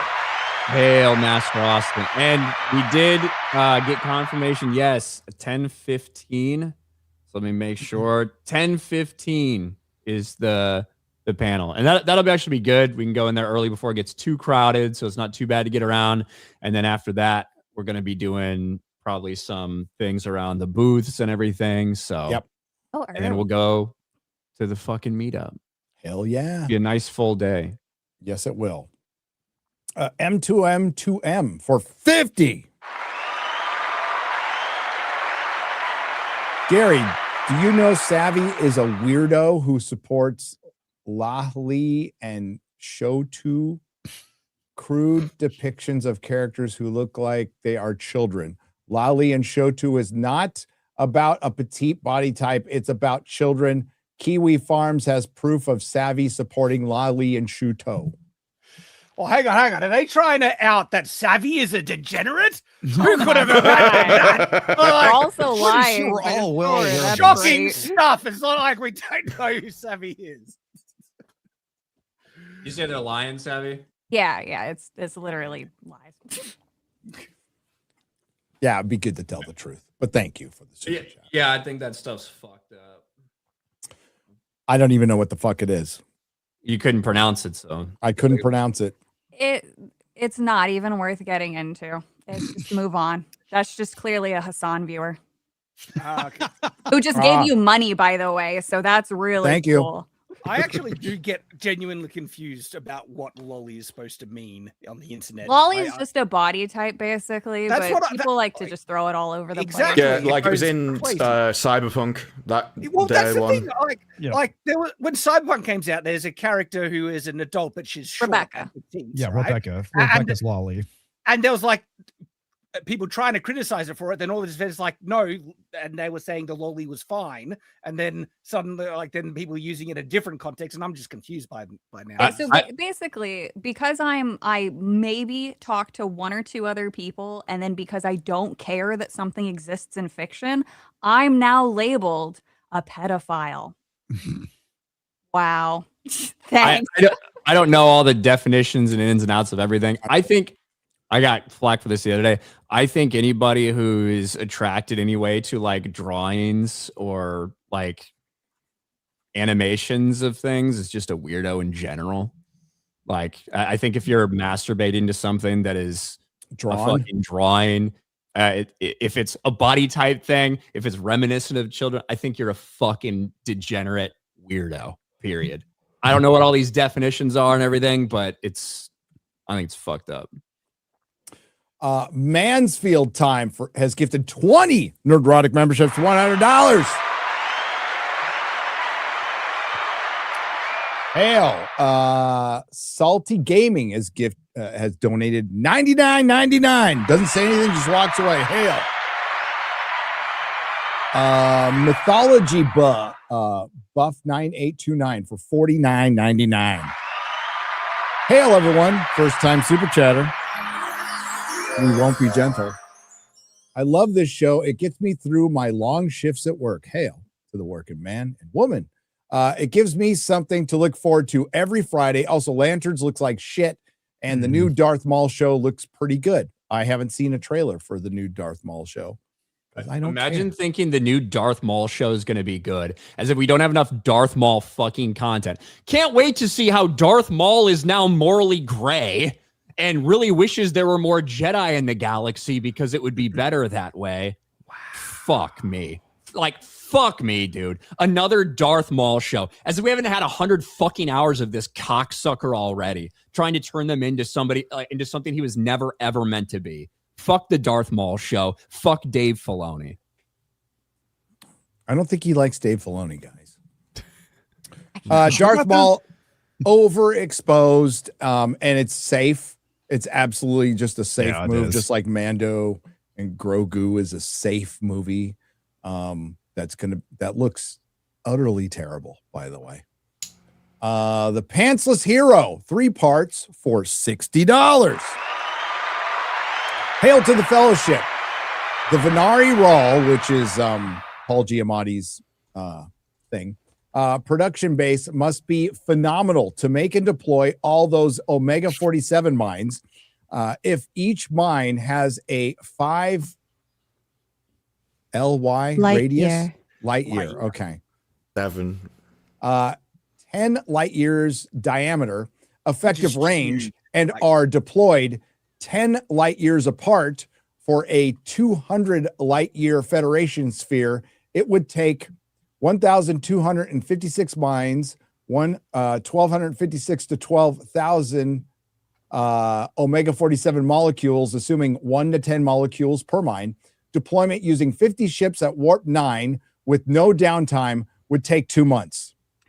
Well, you know what? They probably had 2 months. If you broke it down like that, they were worrying about fucking Brett Cooper's being sad for 2 months. Well, Which they immediately got over. They went out on a direction and they found one mine and they came back and there's loads of them there. So all those mines got laid while they were at the planet. Yeah. Which But was not only that, under a day. A mine that has the radius of several light years is retarded and bonkers. It's No. This is that genuinely Star Trek lore. Omega is the most powerful thing in the universe. It disrupts subspace for 7 thing. The bigger issue with it in this is it would have made more sense if they hadn't spent the rest of the series giving us ways of traveling that wasn't using dilithium and warp. So like quantum singularity stuff shouldn't be affected by this. So we now have wormholes that can go to different planets. If it was 1,200 though, you wouldn't be able to see them. They had it enveloped. Oh yeah. Absolutely enveloped in some. But these are the same people who gave us the 7 points of light. You remember that? The 7 points of light in Star Trek Discovery Season 2 that were 50,000 light years apart to 100,000 light years apart, but you could see them from one point simultaneously, even though they were 50 to 100,000 light years away. You know what a light? It's a light traveling at the year. speed of light. Yes. Yeah. It's a light The clues year. in the name. So they show even a force field around Federation space, and they're not even consistent because the captain who can't talk, whatever her name is, she explains it that they're making a ring around Federation space with these mines. It's like, all right, just go over top. Space is 3-dimensional, but anyway, It's a sphere. Yeah, and then they show it's a sphere, and it's like this force field that is covering and in like a bonkers radius, but like larger than people really are comprehending, because it's basically a quarter of the galaxy. It's a quadrant. Yeah. Exactly. It's insane. They're saying, oh, and he just pulled it out of his ass that he pulled it off. It's just so stupid. It's still dumb, but I'm pretty sure the Federation's much smaller at this point. But but even then, it's still beyond. Yeah, I mean, it's still the dumb. idea is retarded. Yeah. logistically a nightmare. Well, the fact that they were able to steal it from the Federation so easily is retarded too. The Federation had it. This was banned from the entire universe. No species in the entire universe could make it. The Federation shut down any ship when it detected it, and then spent in a special team to wipe out the people that made it and destroy anything around, because it was that dangerous. You would literally destroy the universe, and they kept it at a base that was barely defended during this entire time. And it's the easiest thing in the world to produce, because also it's like, are they saying that they had massive stockpiles just there? Or? Oh no, it was so dangerous to produce. Like it was theoretically possible, but one mistake and you just destroyed the entire universe. They were like, no one can be allowed this kind of information. This is why when the screen's all over the place with Omega, with cadets walking around, this is the most top secret thing. It goes beyond Section 31 and everything. But not for this show. So part 3 of this is for 500 light years, 7,854 mines, 7,800 to 78,000 molecules. Mine deployment would take 1 year. Understand, I hate math, but I hate Star Trek Leering Academy more. Hail. So do we. And that's the problem. That is your audience for Star Trek. Right? That type of thought process, that type of looking at these things. The people who are writing Star Trek are trying to appeal to brain dead Gen Alpha dumb shit. And you're losing your actual audience in the process. Yeah. Warp speed slugs. Of all the audiences out there, Star Trek has the fan base that is going to think about this shit and break it down constantly.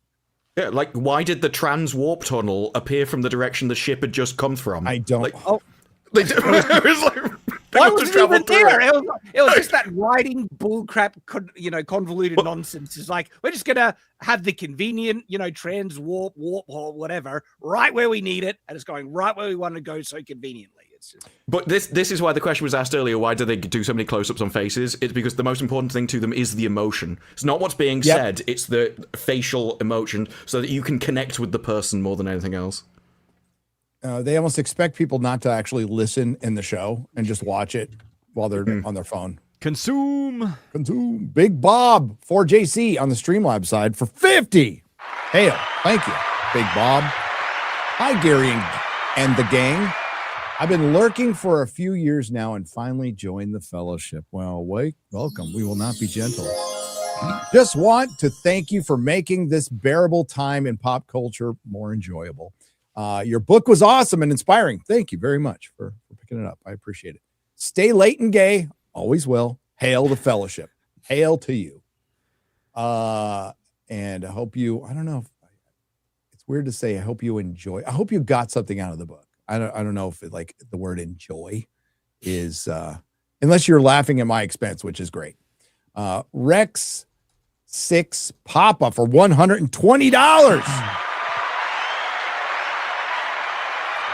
Gary, why doesn't anybody talk about animated comic movies? They are the best comic book movies. Black Freighter, Watchmen, Dark Knight Returns, Red Hood. You guys scared of drawings or something? Also, Doomsday is just Crisis on Infinite Earths. Marvel are hacks. Marvel are hacks for sure. We discuss them on streams. We discuss animated stuff. I just think the DC AU used to put out some fucking bangers. Yeah, it used to be. They haven't really lately. Yeah, I haven't watched anything lately, but yeah, I remember the older stuff being really fucking good. Hell yeah. That animated Watchmen show that came out, that was pretty good. All right. But they haven't done a lot lately, but they are far superior. And the most frustrating thing is you have this template that you can make your live action movies on, and it's the DC animated universe, and they don't do it, which is insane. Like, I think the Batman movie just they're branching out to doing these like Batman, but in London. Batman, but in fucking Mexico 10,000 years ago. You know what I mean? Aztec, some of those ideas, which I'm completely disinterested in. But a lot of the stuff for a while they put out, I really, really liked from the DCAU. Under the Red Hood. That's probably one of my favorite. It's good. Really fucking good. And even some of the shows that they had, Young Justice, the first couple seasons of Young Justice, I fucking loved. It was good. It was gritty and dark too. Really good. And then they came back and they were like, hey, we're doing it again after like several years. And the seasons they came back with, I just wasn't as They ruined it. They ruined it. Young Justice was surprisingly good. I couldn't Yeah. believe it. Like, No, that it bums my son out. He's a massive fan of that show, and he's like, "What did they do?" And I'm all, "Well, They did the same thing to it that basically happened to Teen Titans. So yeah." And a lot of our shows. Yeah, but like Young In the Justice time- season 2, when they got aged up into their actual heroes and everything, I fucking loved it. It was so good. But then TDS happened, and it affected absolutely everything. Sadly, yes. Ryan Kinnell, wow, man, 5 parts for 50. What? I want to say what? You sent these. I don't remember. I must have been drunk. Just completed a home improvement today. I kicked out my fat ass girlfriend. More from Ryan Kinnell. In order to get over all my past girlfriends who've dumped me, my shrink said I should write my bad feelings down in letters and then burn them. He was right. I did feel better, but now I have all these letters. What's the difference between a Tesla Cybertruck and my ex-girlfriend? I haven't buried a Cybertruck in my crawl space. Wow. Ryan Kinnell. I was at the dog park today when a lady sat down next to me. She leaned over and asked, "Which puppy is yours?" I looked at her and said, "Not sure. I haven't decided yet." I don't know if you earned one there. I do need a dog. Yeah. What was that? Dogs are great. I said I do need a dog. You do need a dog. It might I actually don't bring some joy deserve in a your life. dog, Gary, to be honest with you. Yeah, I think that's why you need one. It can make you happier. Mm-hmm. Ryan Kinnell, my rich 68-year-old girlfriend from the Villages fell down a flight of steps and broke her hip. Like the saying goes, accidents happen, just not in this time. Oh no. A lot of girlfriends got brought up in those 5 Yeah. seasons. It's almost like you just found a subject while you're Googling. Diego Salazar, 1481 for 2,000 arses. Thank you very much. Says, imagine if the Freemasons were a bunch of dudes that 11,000 years ago said something like, perhaps we should store all this knowledge separately from AI in case we get hit by a solar flare. Imagine. Freemasons. 11,000 years ago. Yeah. Oh, yeah. Okay. It was interesting. I finally was able to watch. I'm a couple episodes into the Pendragon Anunnaki. cycle. Yeah. It starts off a little slow and a little bit like I'm not very familiar with this iteration of like the source material, right? The book that was written. Obviously, everybody knows King Arthur and Merlin and stuff like that, but this iteration. But I can see why you got drawn into the Atlantis and the cataclysm that ended them and everything. Yeah, Gary. But yeah, I'm a couple episodes in, and the production quality is pretty fucking good for what I was expecting. It's way better than I thought it was going to be. It's still need to watch it. It's very competently made. Yeah. I think the first episode's a little slower than maybe I expected, but I'm into it. I'm probably going to finish it over the weekend. I think everything's streaming now, but yeah. Ryan's thoughts on everything that has happened throughout all of time, said somebody. That was probably something he said earlier. Yeah, somebody sent a $2 super chat on Geeks and Gamers Daily and said, Ryan, give me your full thoughts on the conflict in Iran. I was like, I want them all in detail, in order, and cited, Ryan. And I was like, I'm not going to do that on a show where we're talking about entertainment and also not for $2. Oculus for $10. Hello, Gary. Huge fan of your show. Thank you. Shout out to Madam Savvy and her tall German husband. There you go. The Abyss stared at Savvy and the Abyss wept. Beardo fat. Says Imago Lewis for $20. Mongo. I thought I was the only deaf person on this channel. Disbrew, get your own thing. Said Ryan's deaf Uber driver for $20. These are just for show. That was last time in Vegas, I think. Stupid bitch. I was going to dinner to meet you guys, right? Yeah, and you were like 5 minutes late. Whatever. I'm not usually late. Comics Division's Ballsack, $10 rant says Disbrew sounds like a robot masturbating, as opposed to just a guy who's regularly masturbating. What when he was skipping out and everything? Yeah. Is that how you sound, Gary? Like when you that was a lost Star Trek episode.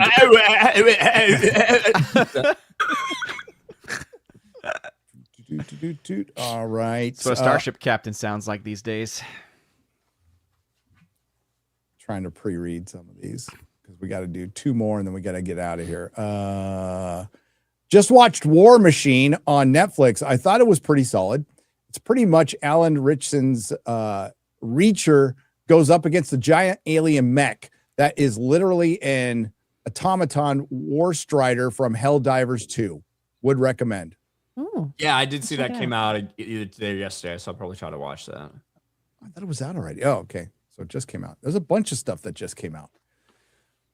Nick Tomato for 10 Chilean pesos. At the beginning, I was all for the Me Too movement. I told people in my small orbit, Hollywood is full of demonic freaks. So I felt vindicated. Still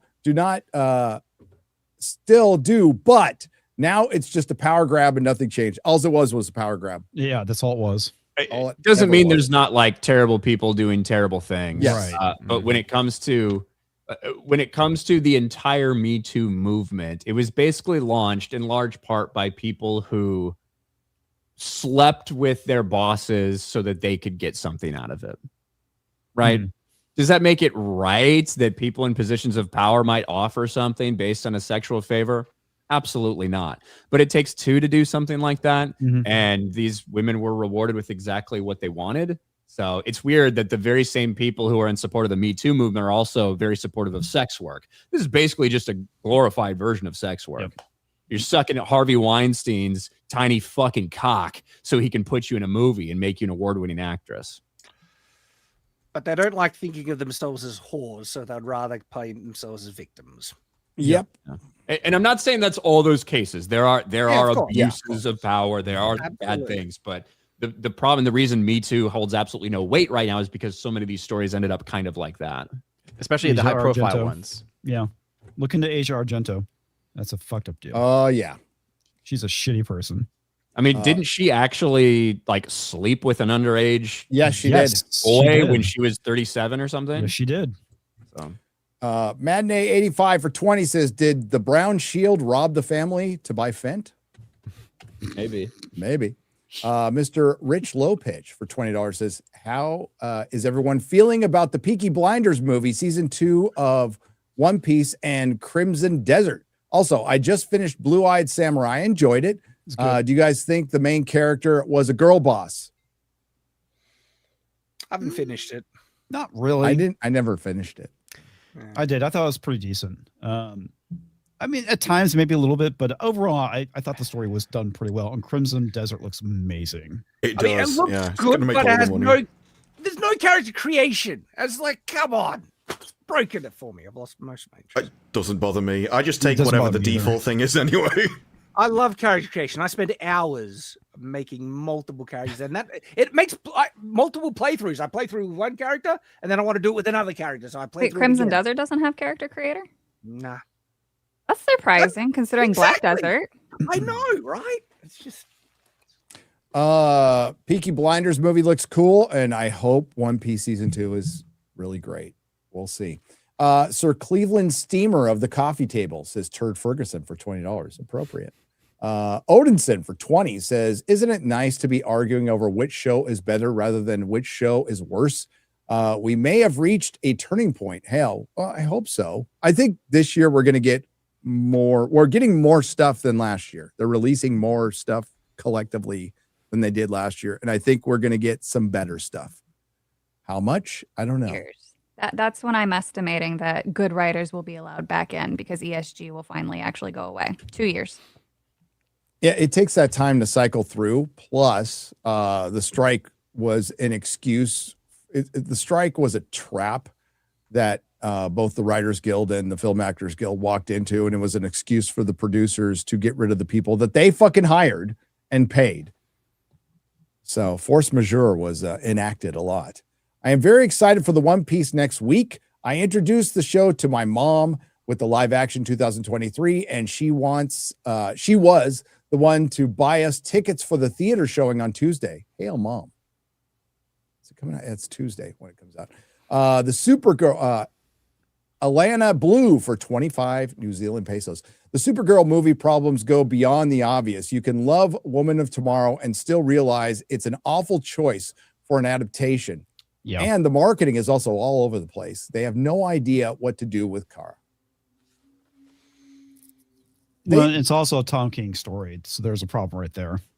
Yes, it's just true grit. That's all it is. But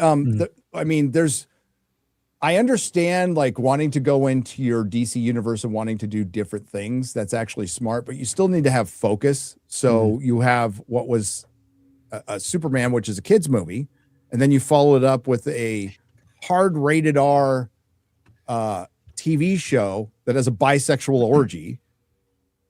When you started it with a cartoon, then you're going to have Supergirl, and after that, you're going to have Lanterns, which is rated R. I don't know, and then go to Clayface before introducing Batman. That doesn't feel focused to me. Not at all. It sounds retarded. Yeah, it's all over the place. It sounds like James Gunn just picking what he likes. Well, And it sounds like James Gunn doesn't like the core of the DC universe. That's what it sounds like. I don't even think he likes Superman that much, but he just forces. No, I'm pretty sure he doesn't. But yeah, if he was to go back to Marvel, it's like he's just gonna do the same shit. All right, we're going to wrap it up there. We'll get the rest on the Square Up on Monday, which will be Monday evening, thanks to Star Trek, which I'll still be working on. But we're not doing a Starfleet Academy review this week. It's a two-parter, so we're going to just combine them for the last one. Ugh. But yeah, we'll catch y'all. I'm getting sick and tired of it, huh, Gary? Well, it was really easy to do that. Plus, I have another video I want to make. But yeah, I've only got so much time, and I don't want to kill my editor. Yeah, some people were like, "Where's Garrett? Where's Garrett?" I just said he died in the chat. No, Garrett will be back after Star Trek is over, but he's usually editing today. But he had some family stuff to take care of today, some important family stuff. So yes, Nerdrotic live in the evening. We'll catch everything up. What do you got coming up, X-Ray Girl? This weekend, Saucy Saturdays on Saturday with Wicked Virtue, and then Sunday we're doing Forbidden Frontier at 6:30 p.m. Eastern, and I'm gonna hopefully finish Resident Evil Requiem at some point in between there. All right, comics. Game stream tonight, 9 p.m. I'm gonna be playing Neverwinter Nights 2. Sadly, this is probably going to be the last time I play it for a bit because I'm going to be forced to play a Lesbian's Night Tale, which is just a god-awful game mechanically. I'm probably pretty sure story-wise, too. So, yeah, 9 p.m. Central. See you guys next week. Odin. Yeah, you can find me over at OMB Reviews, and I'm in a holding pattern because the numbers.com has been down all day, and it's I don't know what to do with I don't know what to do with myself when the numbers is down. It's like I'm going through withdrawals or something. But box office breakdown. Get some graphs.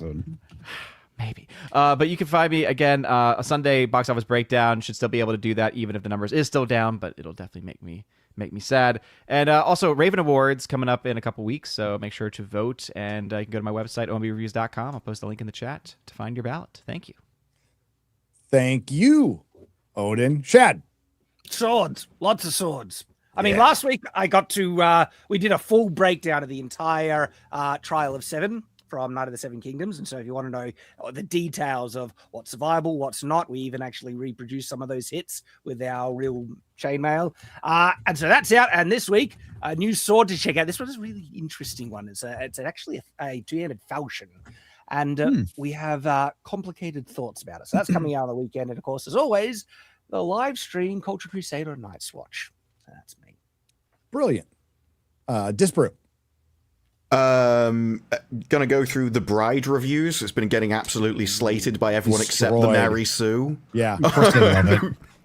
So, yeah, it was too feminist for IGN, which I didn't think was possible, but Wow. here we are. What? Shit.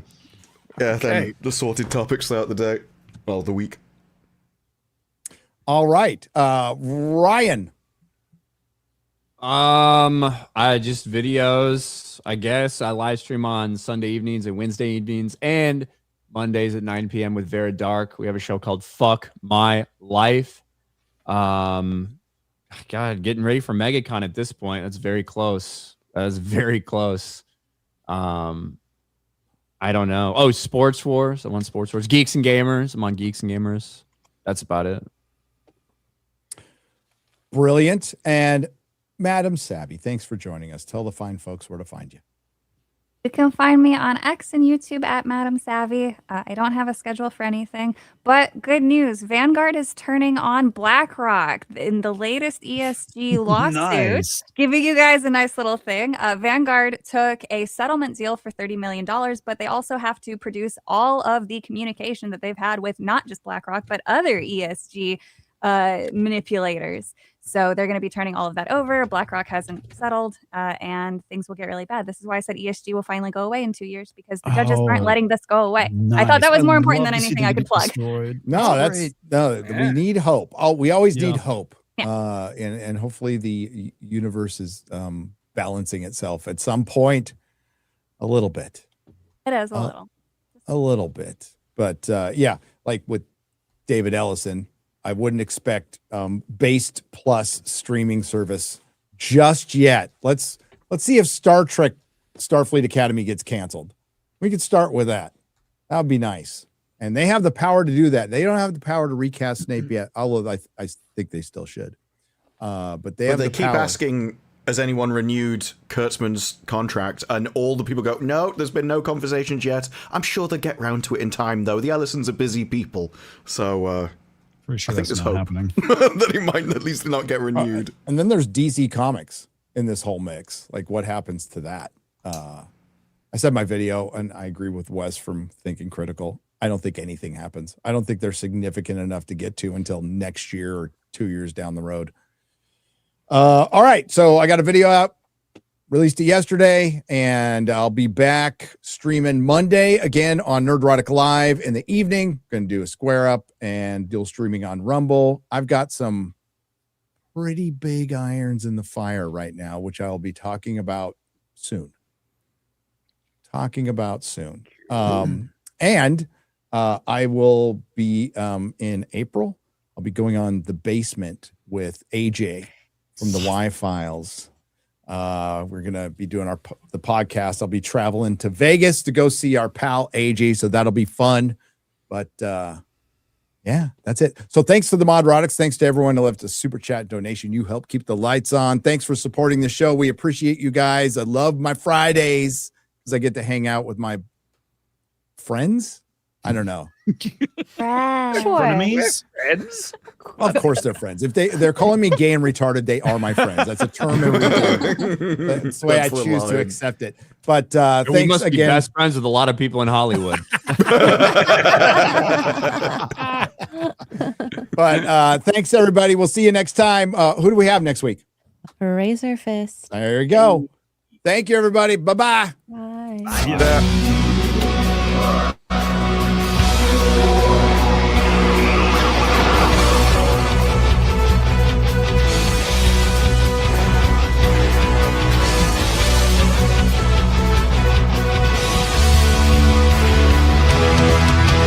Here they come and the crowd cannot wait. Oh, hail Friday night lights. I apologize 'cause I'm probably late. Oh, hail Friday night lights.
was good.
Do not come. Do not come. I'm gonna come. Dale, dale.